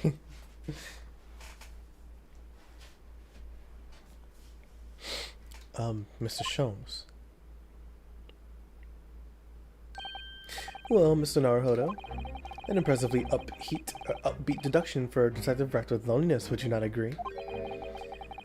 Was it true what you said about the bank over the road and what it has in the vault? Indeed, though if you know of its existence, it is one of the government's most closely guarded secrets. Gregson told me, in the strictest of calm. Oh, wow. Oh, Mr. Sherlock Holmes, please. In the strictest of confidence. But you just announced it to everyone here. Rather loudly, in fact. And if it's such a big secret, how will Mr. Benedict have come to find out about it? There can be but one explanation for that. Clearly it is because the man is a criminal. But what if he didn't know anything about the money in the vault? If he is a criminal, as you said, then buying a brand new shovel is sure to be the first thing he does now that you reveal the secret. Oh. Or if he doesn't, maybe Mr. Windybank will. Or he has plenty of shovels here after all. Oh my life! I assure you I'm not so unscrupulous. Well, hopefully this has taught you a valuable lesson.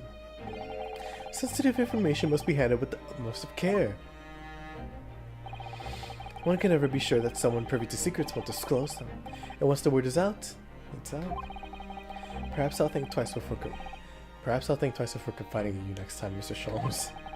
An excellent idea, Mr. Naruhodo. An excellent idea. Well then, Mr. Naruhodo, you know what to do, I'm sure. Yes? Let's listen to the great deduction again and see if we can massage it into shape. Very well then, let us start once more from the beginning. Of Herlock Sholmes' magnificent logic and reasoning spectacular.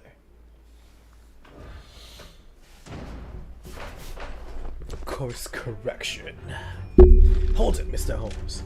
Mystery Man's aim to tunnel underneath the pawnbrokery. First of all, we must ask ourselves on what business you ventured to this pawnbrokery today. You claim to have followed this pickpocketeer, having had the redemption ticket stolen from you on the street. But that is most certainly a lie. The real truth is something quite different. As revealed by that which you hold in your hand, guess what brought you to the shop in the first place is the staff recruitment flyer. So, by Mr. Sholmes' reasoning, Mr. Bandit came here in order to apply for a job so he could dig down to the floor. Yesterday, attempt to tunnel into the sewers to gain access to the money in the vault of the bank across the road. But he wouldn't get very far with a broken shovel, wouldn't he? No, I think it's fair to say his motives lie elsewhere. The question is, where? What did bring Mr. Benedict here at this particular point in time?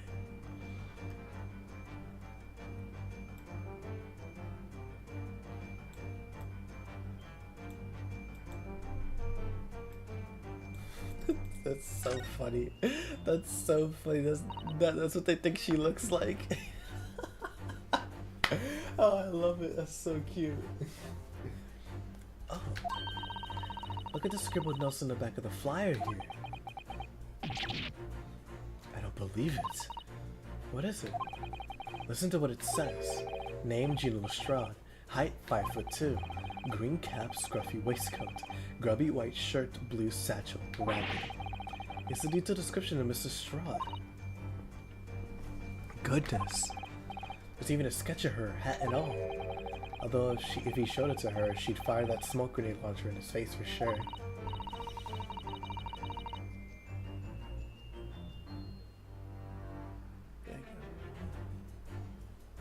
And look, the details of the shop have been written down here too.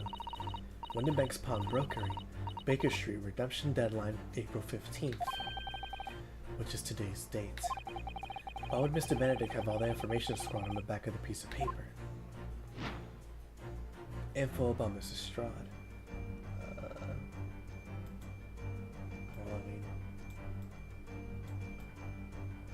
sure, why not? Let's investigate more. It's a proper English gentleman's cane, isn't it? Look at the beautifully polished brass in the handle.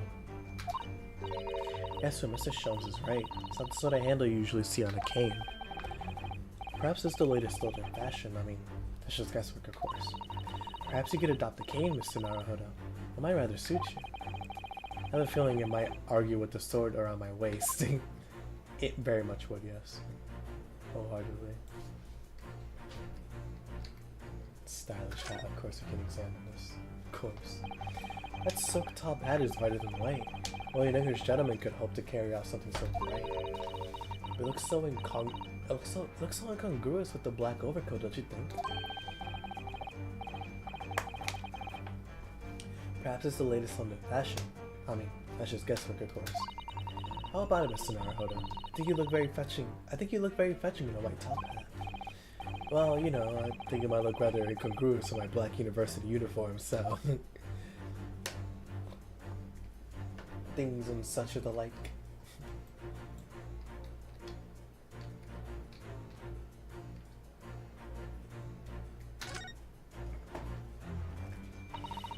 Certainly is a flyer from Mr. Windenbank's shop. Let's see. Windenbank wants you. Pawnbroker's assistant required. It's an eye-catching advertisement, that's for sure. I've seen the same flyer here inside the shop, I think. Perhaps Mr. Windenbank is always in need of more staff. I mean, he's the only guy here, so it makes sense. So Mr. Bandit came here to apply for a job. That's just too hard to believe. It's too hard to believe because I was right. It's way too hard to believe. Let's see, just in case. Suspicious writing on the back of a suspicious flyer in the hands of a suspicious gentleman. I didn't think there was anything suspicious about the flyer, Mr. Naruhodo. But yes, Mrs. Strahd's name and height, and a description of the clothes she's wearing. Not to mention the sketch of her likeness, which I'm fairly sure she wouldn't take lightly. And today's date too, redemption deadline April 15th. Can't let this go, can we? It's far too suspicious. Right. Take that! Don DeMarco. Yes, what you brought to this shop in the first place is info about Mrs. Strahd. Quite so, my dear fellow. It would appear that the writing and description in reverse of the flyer pertain to the pickpocket, Mrs. Strahd, and to Mr. Windenbank's pawnbrokery.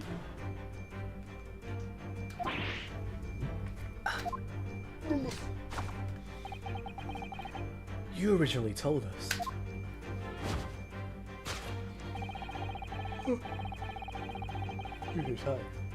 That you had merely given chase after Mrs. Strahd stole the redemption ticket from you.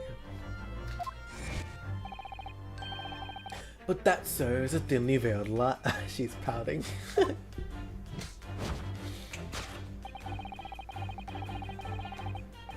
It is the information on the back of the flyer that led you here today, by which I mean here to Mr. Windenbank's pawnbrokery, and today the redemption deadline of that overcoat. So you waited outside for the young girl matching the description you have written down to arrive. And you have gone to some lengths to hide the reason for your pursuit of Mrs. Strahd. In other words, there is some ulterior motive for your actions.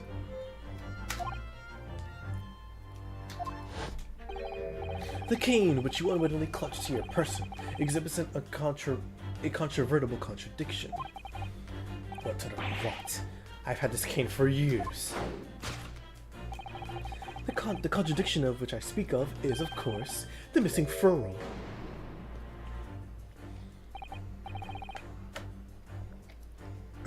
What's a furrow? It's the metal cap commonly found on the end of a cane, Mr. Naruhodo. Ah, the bit that makes the nice clacking sound on the pavement. Yes, exactly. Mr. Shums is right. It appears to be missing on his cane.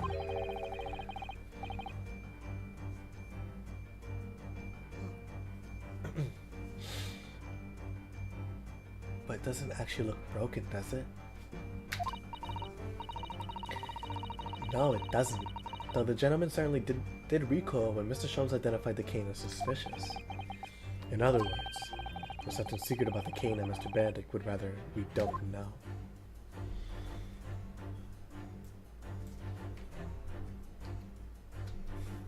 I'm not investigating the stylish Hannigan, man. I'm not doing that.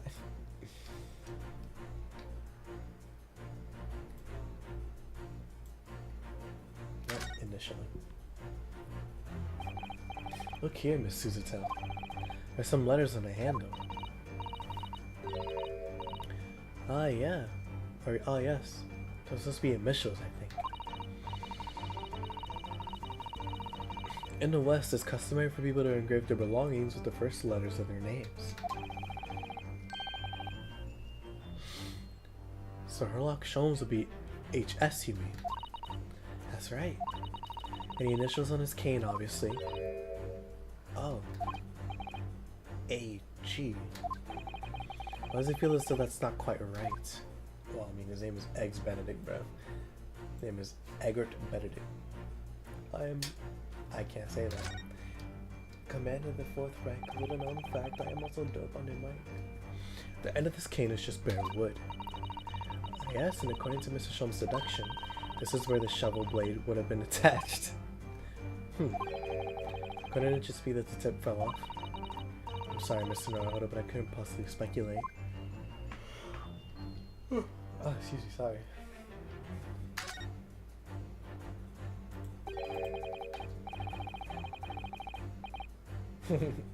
As stylish as it is, no doubt, I don't think this white top hat's just a man, do you? No, not at all. The more I look at it, the more something strikes me as suspicious about it.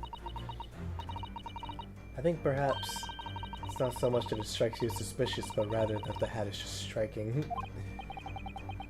I suppose you're probably right. Perhaps the hat isn't what we're looking for.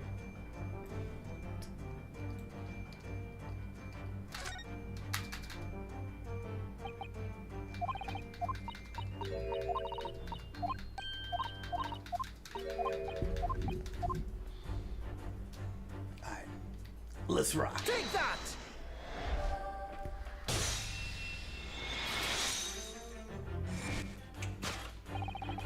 The contradiction of which I speak is, of course, the initial.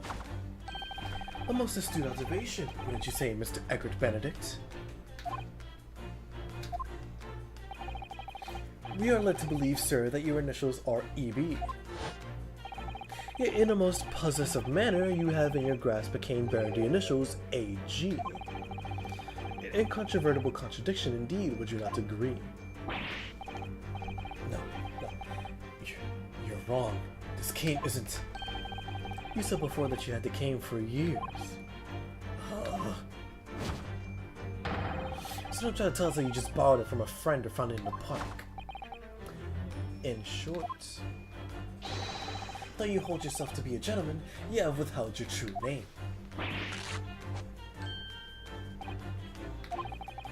You recoil, sir. Is something wrong? And in your recoiling, you inadvertently facilitate the answer to the next conundrum to present itself. Namely, what is the truth behind this rod you bear? Yes, your reaction betrays the truth. The handle, which you evidently would like to conceal, is the key to understanding this riddle you see. Let's consider the bare bones of what's happened here. Mr. Stroud redeemed that fine-looking overcoat, and now a mysterious man has appeared, introducing himself with a fake name, and claiming that the overcoat belongs to him. But we know that he actually identified Mr. Stroud from a written description, which suggests that everything else he told us is untrue. So what we need to do here is somehow prove that the overcoat cannot possibly belong to him. And of course, so better to do so when you hear a rip. Yep, when you hear a rip. That coat does not fit to this man.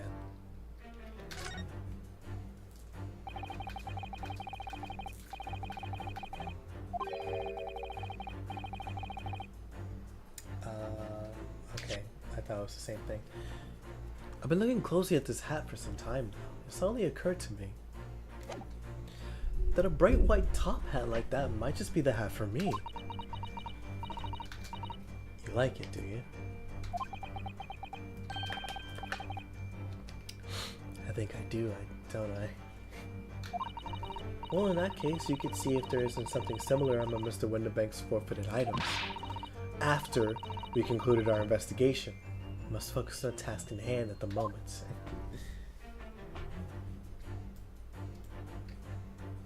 There you go, can you move please?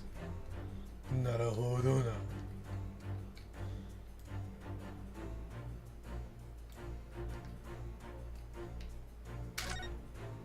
That's what I think, it's just a gag, like, there's nothing else here to explore except that. Oh, the seam on the shoulder, the seam on the shoulder there is coming apart, look. So it is. Do you know, a moment ago when Mr. Benedict was surprised by something that was said, I thought I heard him make a rather strange noise. Sound like... Yes, it did sound like that, Sister Tom. I'm surprised you could make that sound. Oh, wow.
Seeing Damian Lillard back in the Portland Trailblazers uniform is so...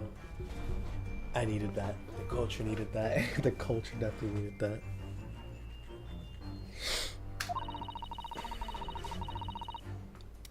But I think it was probably the sound of the seam ripping open. If you look closely, it does seem to be a very tight fit. The sleeves are stretched to bursting and he wouldn't have a hope of fastening it at the front. If he were to run around in it, I'm sure the whole thing would fall apart. That I'd like to see. Sorry? So how can we make Mr. Benedict run around? She's really giving this some thought. I guess she'd find it funny or she finds him attractive. I cannot tell. Take that!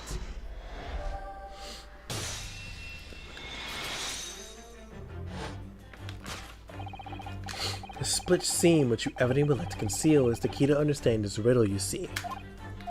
Ah. Yes, because the overcoat is rather obviously a poor fit. Having forced it over your broad shoulders, the seam is already breaking apart. My suspicions were aroused from the outset. When you so baldly lied about your name and so baldly waylaid this pickpocket. This catalog of untruths has all been for one very specific purpose. To steal the article that the young girl redeemed from Mr. Winterbank.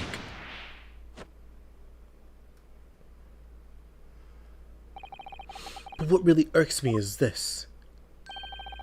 The considerable crime I initially imagined has been considerably curtailed. To abscond with a redeemed item. Solved. Now it's part 2. See, I've been going for like 3 hours now, right? Yep, 3 hours. Okay. I'll try to go for a little bit longer because I know I disappeared for like 20 minutes. So. Well, I gotta finish this first before I decide that I'm gonna just leave, but... Now, Mr. Benedict, let us continue. For we must expose the details of this elaborate crime we have in the planning. This is utterly absurd. You suggest that I, a gentleman, designed a wheeze to filch some tawdry article of pottage. Have you forgotten that I redeemed the article in the proper manner, using the watchword? Had I not been the one to deposit it in the first place? How could I possibly have known the relevant details? Ne sais pas.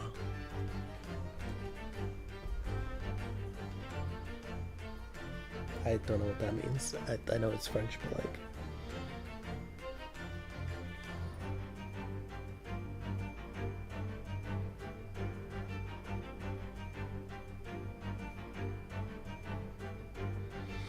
There you go. Ne.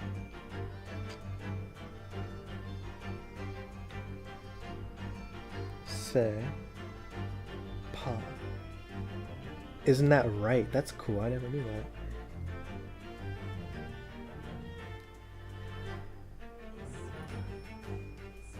N'est-ce pas? Okay, never mind.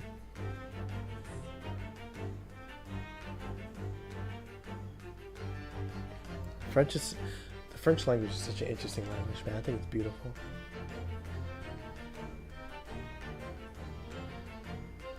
That's so cool.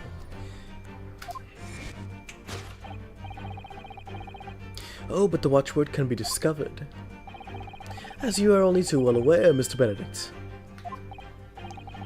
Ah, and your furtive glance is more telling than I could have hoped. What? Let us consider how one might come to learn a secret watchword relating to the pawned property of another. The method is revealed by the council notice on the counter to which your eyes were inadvertently drawn. The direction of the deduction must change rather dramatically now, I think. Yes, no more talk of tunneling into the sewers. Which is a pity because it all sounded rather exciting. Anyway. Can't deny that this mysterious gentleman did know the watchword. Yes, Professor. If you didn't know that word, if you didn't know that word, Mr. Winterbeck would never allow you to redeem the article. Or looking at it another way, if you did know the word, Mr. Winterbeck would allow you to redeem the article whether it was yours or not. So the question is, could this gentleman have found the watchword out somehow? Look at the little dog here, man. Look at the little dog. That's just a realistic dog. That's so cute.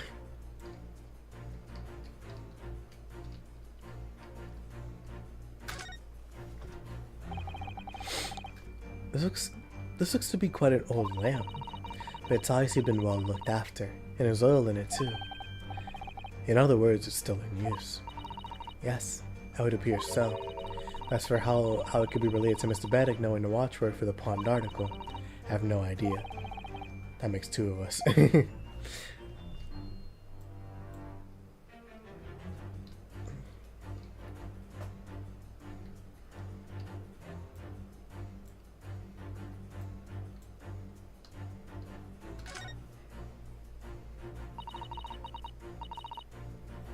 Baker Street Works is the title. Yes, and it does mention Sewerage Works, as Mr. Shrump said. Oh. And specifically mentions that tonight's sale at the confectionery shop on the corner won't be affected. Case solving first, confectionery later, Mr. Naruhodo. Curse my overly expressive face.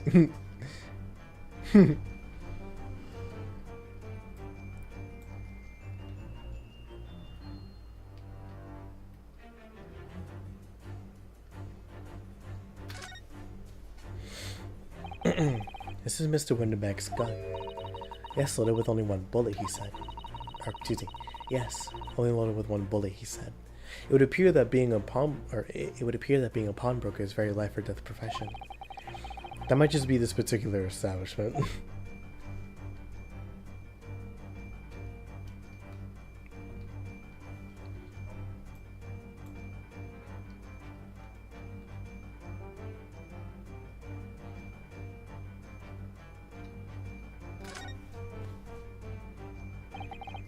Look at this, Miss Suzato. Ah, it appears to be a memo that Mr. Winbeck has scribbled to himself. Let's see, what does it say? Oh, Professor.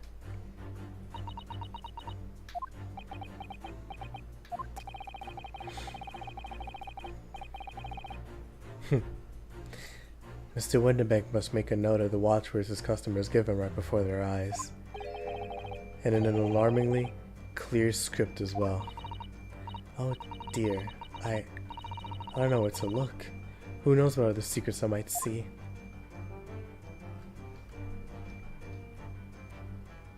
Take that!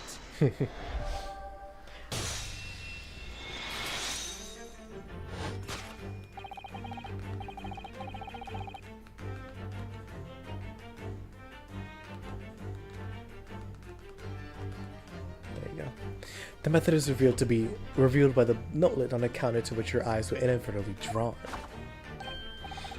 Yes, the broker here follows the same procedure whenever a customer comes to redeem an article. He asks the customer for the watchword and notes down a response letter on a notelet he has to hand. Then he consults his ledger and confirms whether or not the watchword matches that of the article in question. I would expect nothing less of a diligent pawnbroker. But his diligence clearly has its disadvantages. What are you talking about? I like his angle, wow. The angles with these deductive reasoning things are so cool. They really get creative with them, they're awesome. Really gets to show off the 3D models as well, how good they are. It is increasingly apparent that you were present in this shop before your accusation against Mrs. Strahd. In all likelihood, you followed her inside and observed her talking to Mr. Windebank. When a diligent broker made note of the watchword as is his common practice. You observed him writing the word professor on the notelet beside the ledger.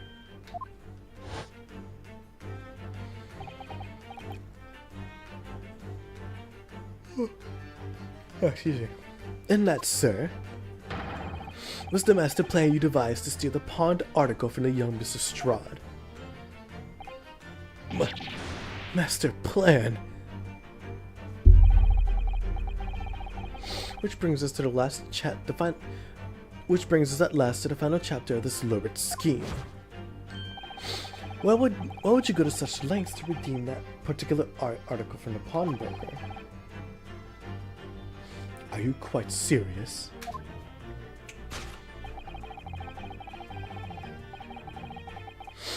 For an ill-fitting overcoat hardly seems to justify the effort, much less a worthless music box disc. But naturally you had very good reason to make them yours, didn't you, Mr. Benedict? I have no idea what you're talking about. Allow me to present a rather interesting piece of evidence. You see, this picture postcard tells us all we need to know.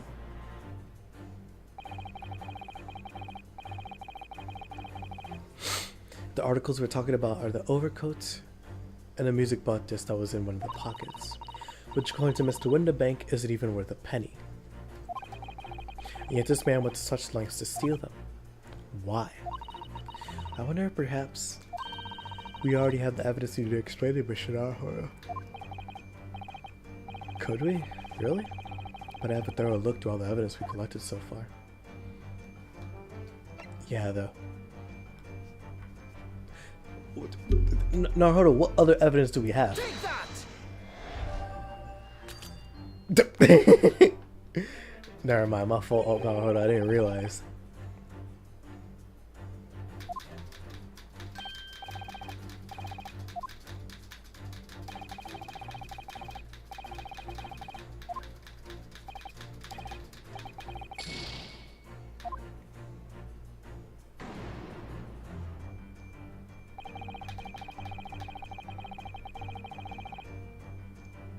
I guess this is new. Alright. His man has used some fairly high-handed measures to try to get his hands on an overcoat and a disc. He certainly doesn't want anyone he certainly doesn't want either for their monetary value, huh? Still, they must be of value somehow to someone. It's the last piece of the puzzle.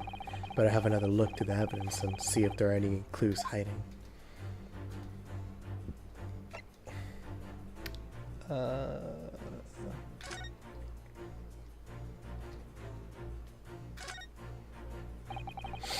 Look at the little bumps in the disc. They're so tiny. Yes, the protrusions are called pins, and they pluck the teeth of the comb to make notes. And just on the edge, there's a small amount of blood.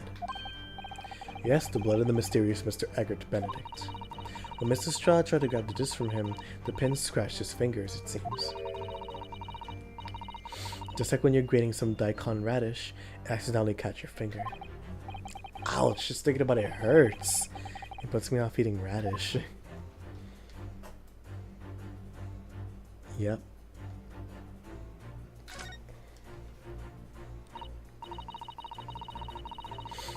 Oh, a little scrap paper stuck onto the reverse side of the disc. Look.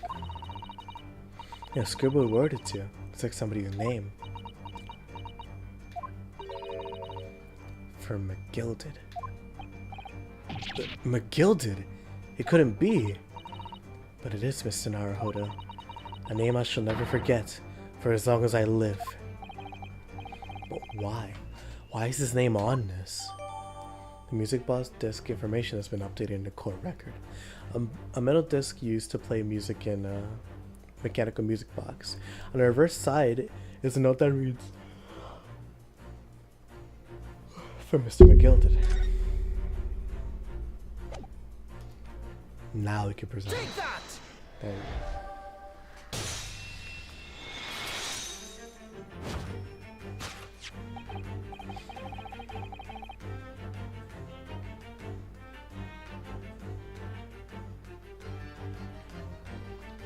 You see, this music box disc tells us all we need to know. What's that on the back? It reads, for Mr. McGilded.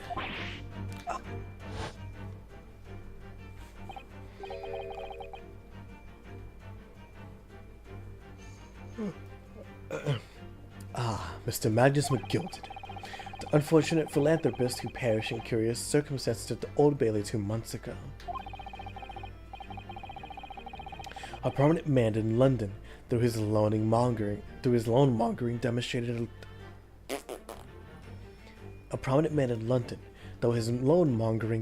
a distinct lack of scruples. So, you're an associate of his, are you? Or perhaps a subordinate? Mr. McGilded was a man of unusually small stature, in fact. Oh.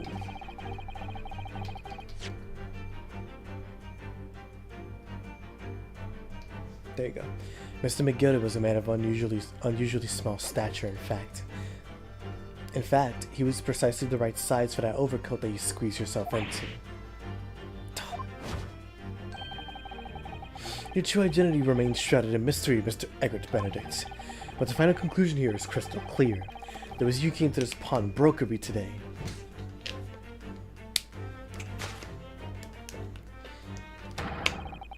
Was to retrieve an article left behind by the late Magnus McGilded. Sorry, I can't do that.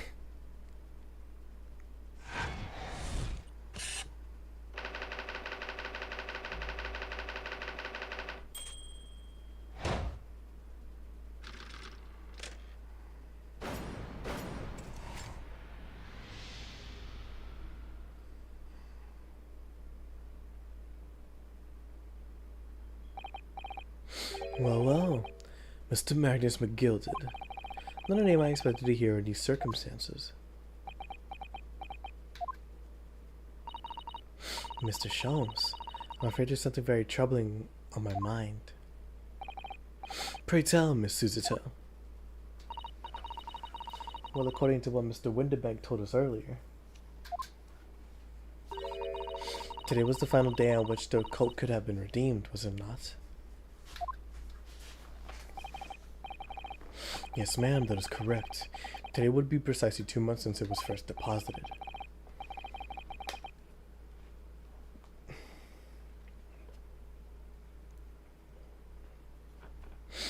Well, today is April 15th, so 2 months ago today.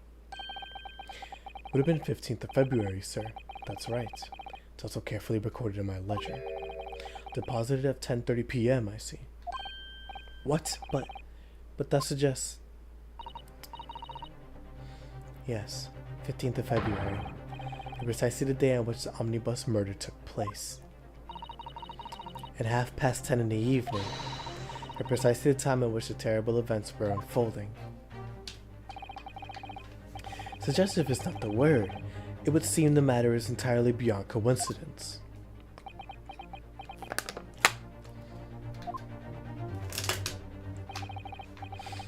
You are of course at liberty to make whatever outlandish deductions you choose, however. I must insist you hand over the music box disc now.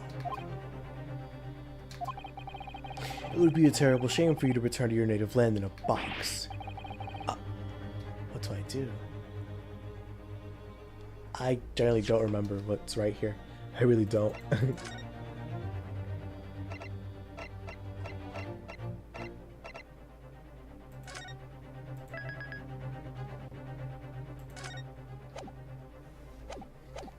Let's do...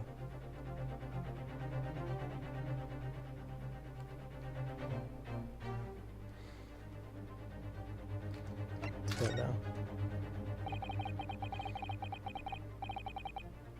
There are some things a man must protect at all costs. This may well be one of those things. And then again, it may not. Mr. Winterbank, this is my shop. I can't allow any harm to come to my customers. If that were to happen, I should have to take my own life. Mr. Winterbank, no! Alright, that's enough. Yep, there you go. Inspector Gregson with his amazing theme. Inspector. That's right, Sunshine. The alarm was raised to one of our dedicated emergency lines. So we got here as fast as we could. Now, what's all this about, eh? Oh, praise be, you're here at last. I was moments away from forfeiting my own life in my very own establishment.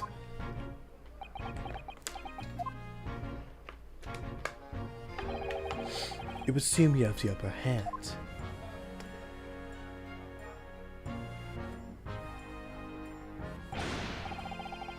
Right, you lot got some explaining to do. I don't appreciate having been bottled with some petty argy-bargy. Petty? Mr. Winterbank was very nearly at... Mr. Winterbank very nearly met his end. Yeah, by his own gun as far as I could tell. Oh dear. And the whole button could have met with his end if I don't get to the bottom of this case I'm supposed to be working on. What on earth is the case, Inspector? Spare no detail, Gregson. I might have said a little too much. No matter, it's nothing to do with you lot. Anyway, sir, you're gonna have to come with me down to the station. But of course, Inspector. He's getting away! Get after him, lads. Whistle the beat, lot. Whistle the beat, Officer 2. Sir!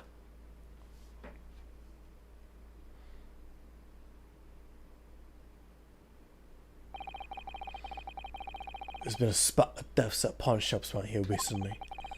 So you fitted emergency buttons underneath the The Countess for brokers to let us know when there's trouble. Oh, Inspector. I was very worried there for a while.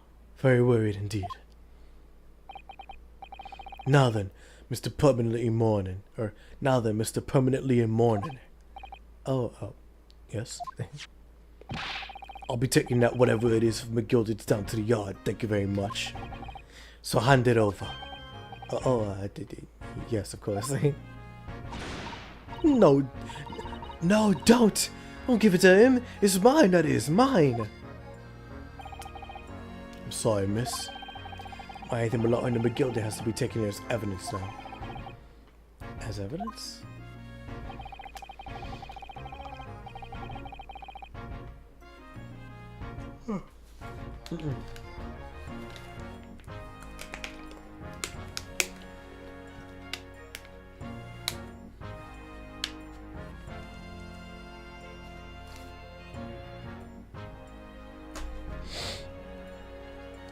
If the police demand something as evidence, my dear fellow, we have no choice but to capitulate. It's all yours, Inspector.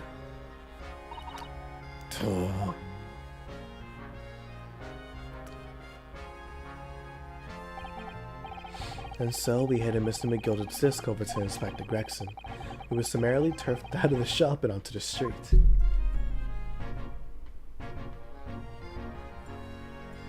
Yeah, I was right. Yeah, because it was a long one. That was a long investigation section for, what's it called, the intro, so I had a feeling that it would end there. There you go. Investigation part 2.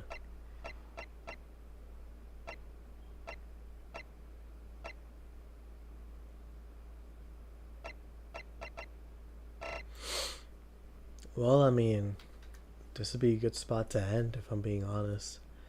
3 hours, almost 30 minutes. That's a good stream. Not every stream will be 7 hours, so don't worry about that. Just that was the last stream that I did. And it has been 1, 2, 3, 4. It's been 4 streams since I did a stream as long as this one.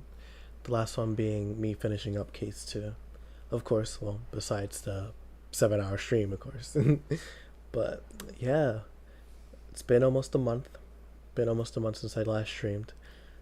But we got it out. And this case is going to be a long one. So buckle in, because like we're going to be here for a minute. But yeah, shoot. I'm happy ending it there. Yeah, nobody else commented, so that's good. Yeah, no. That's there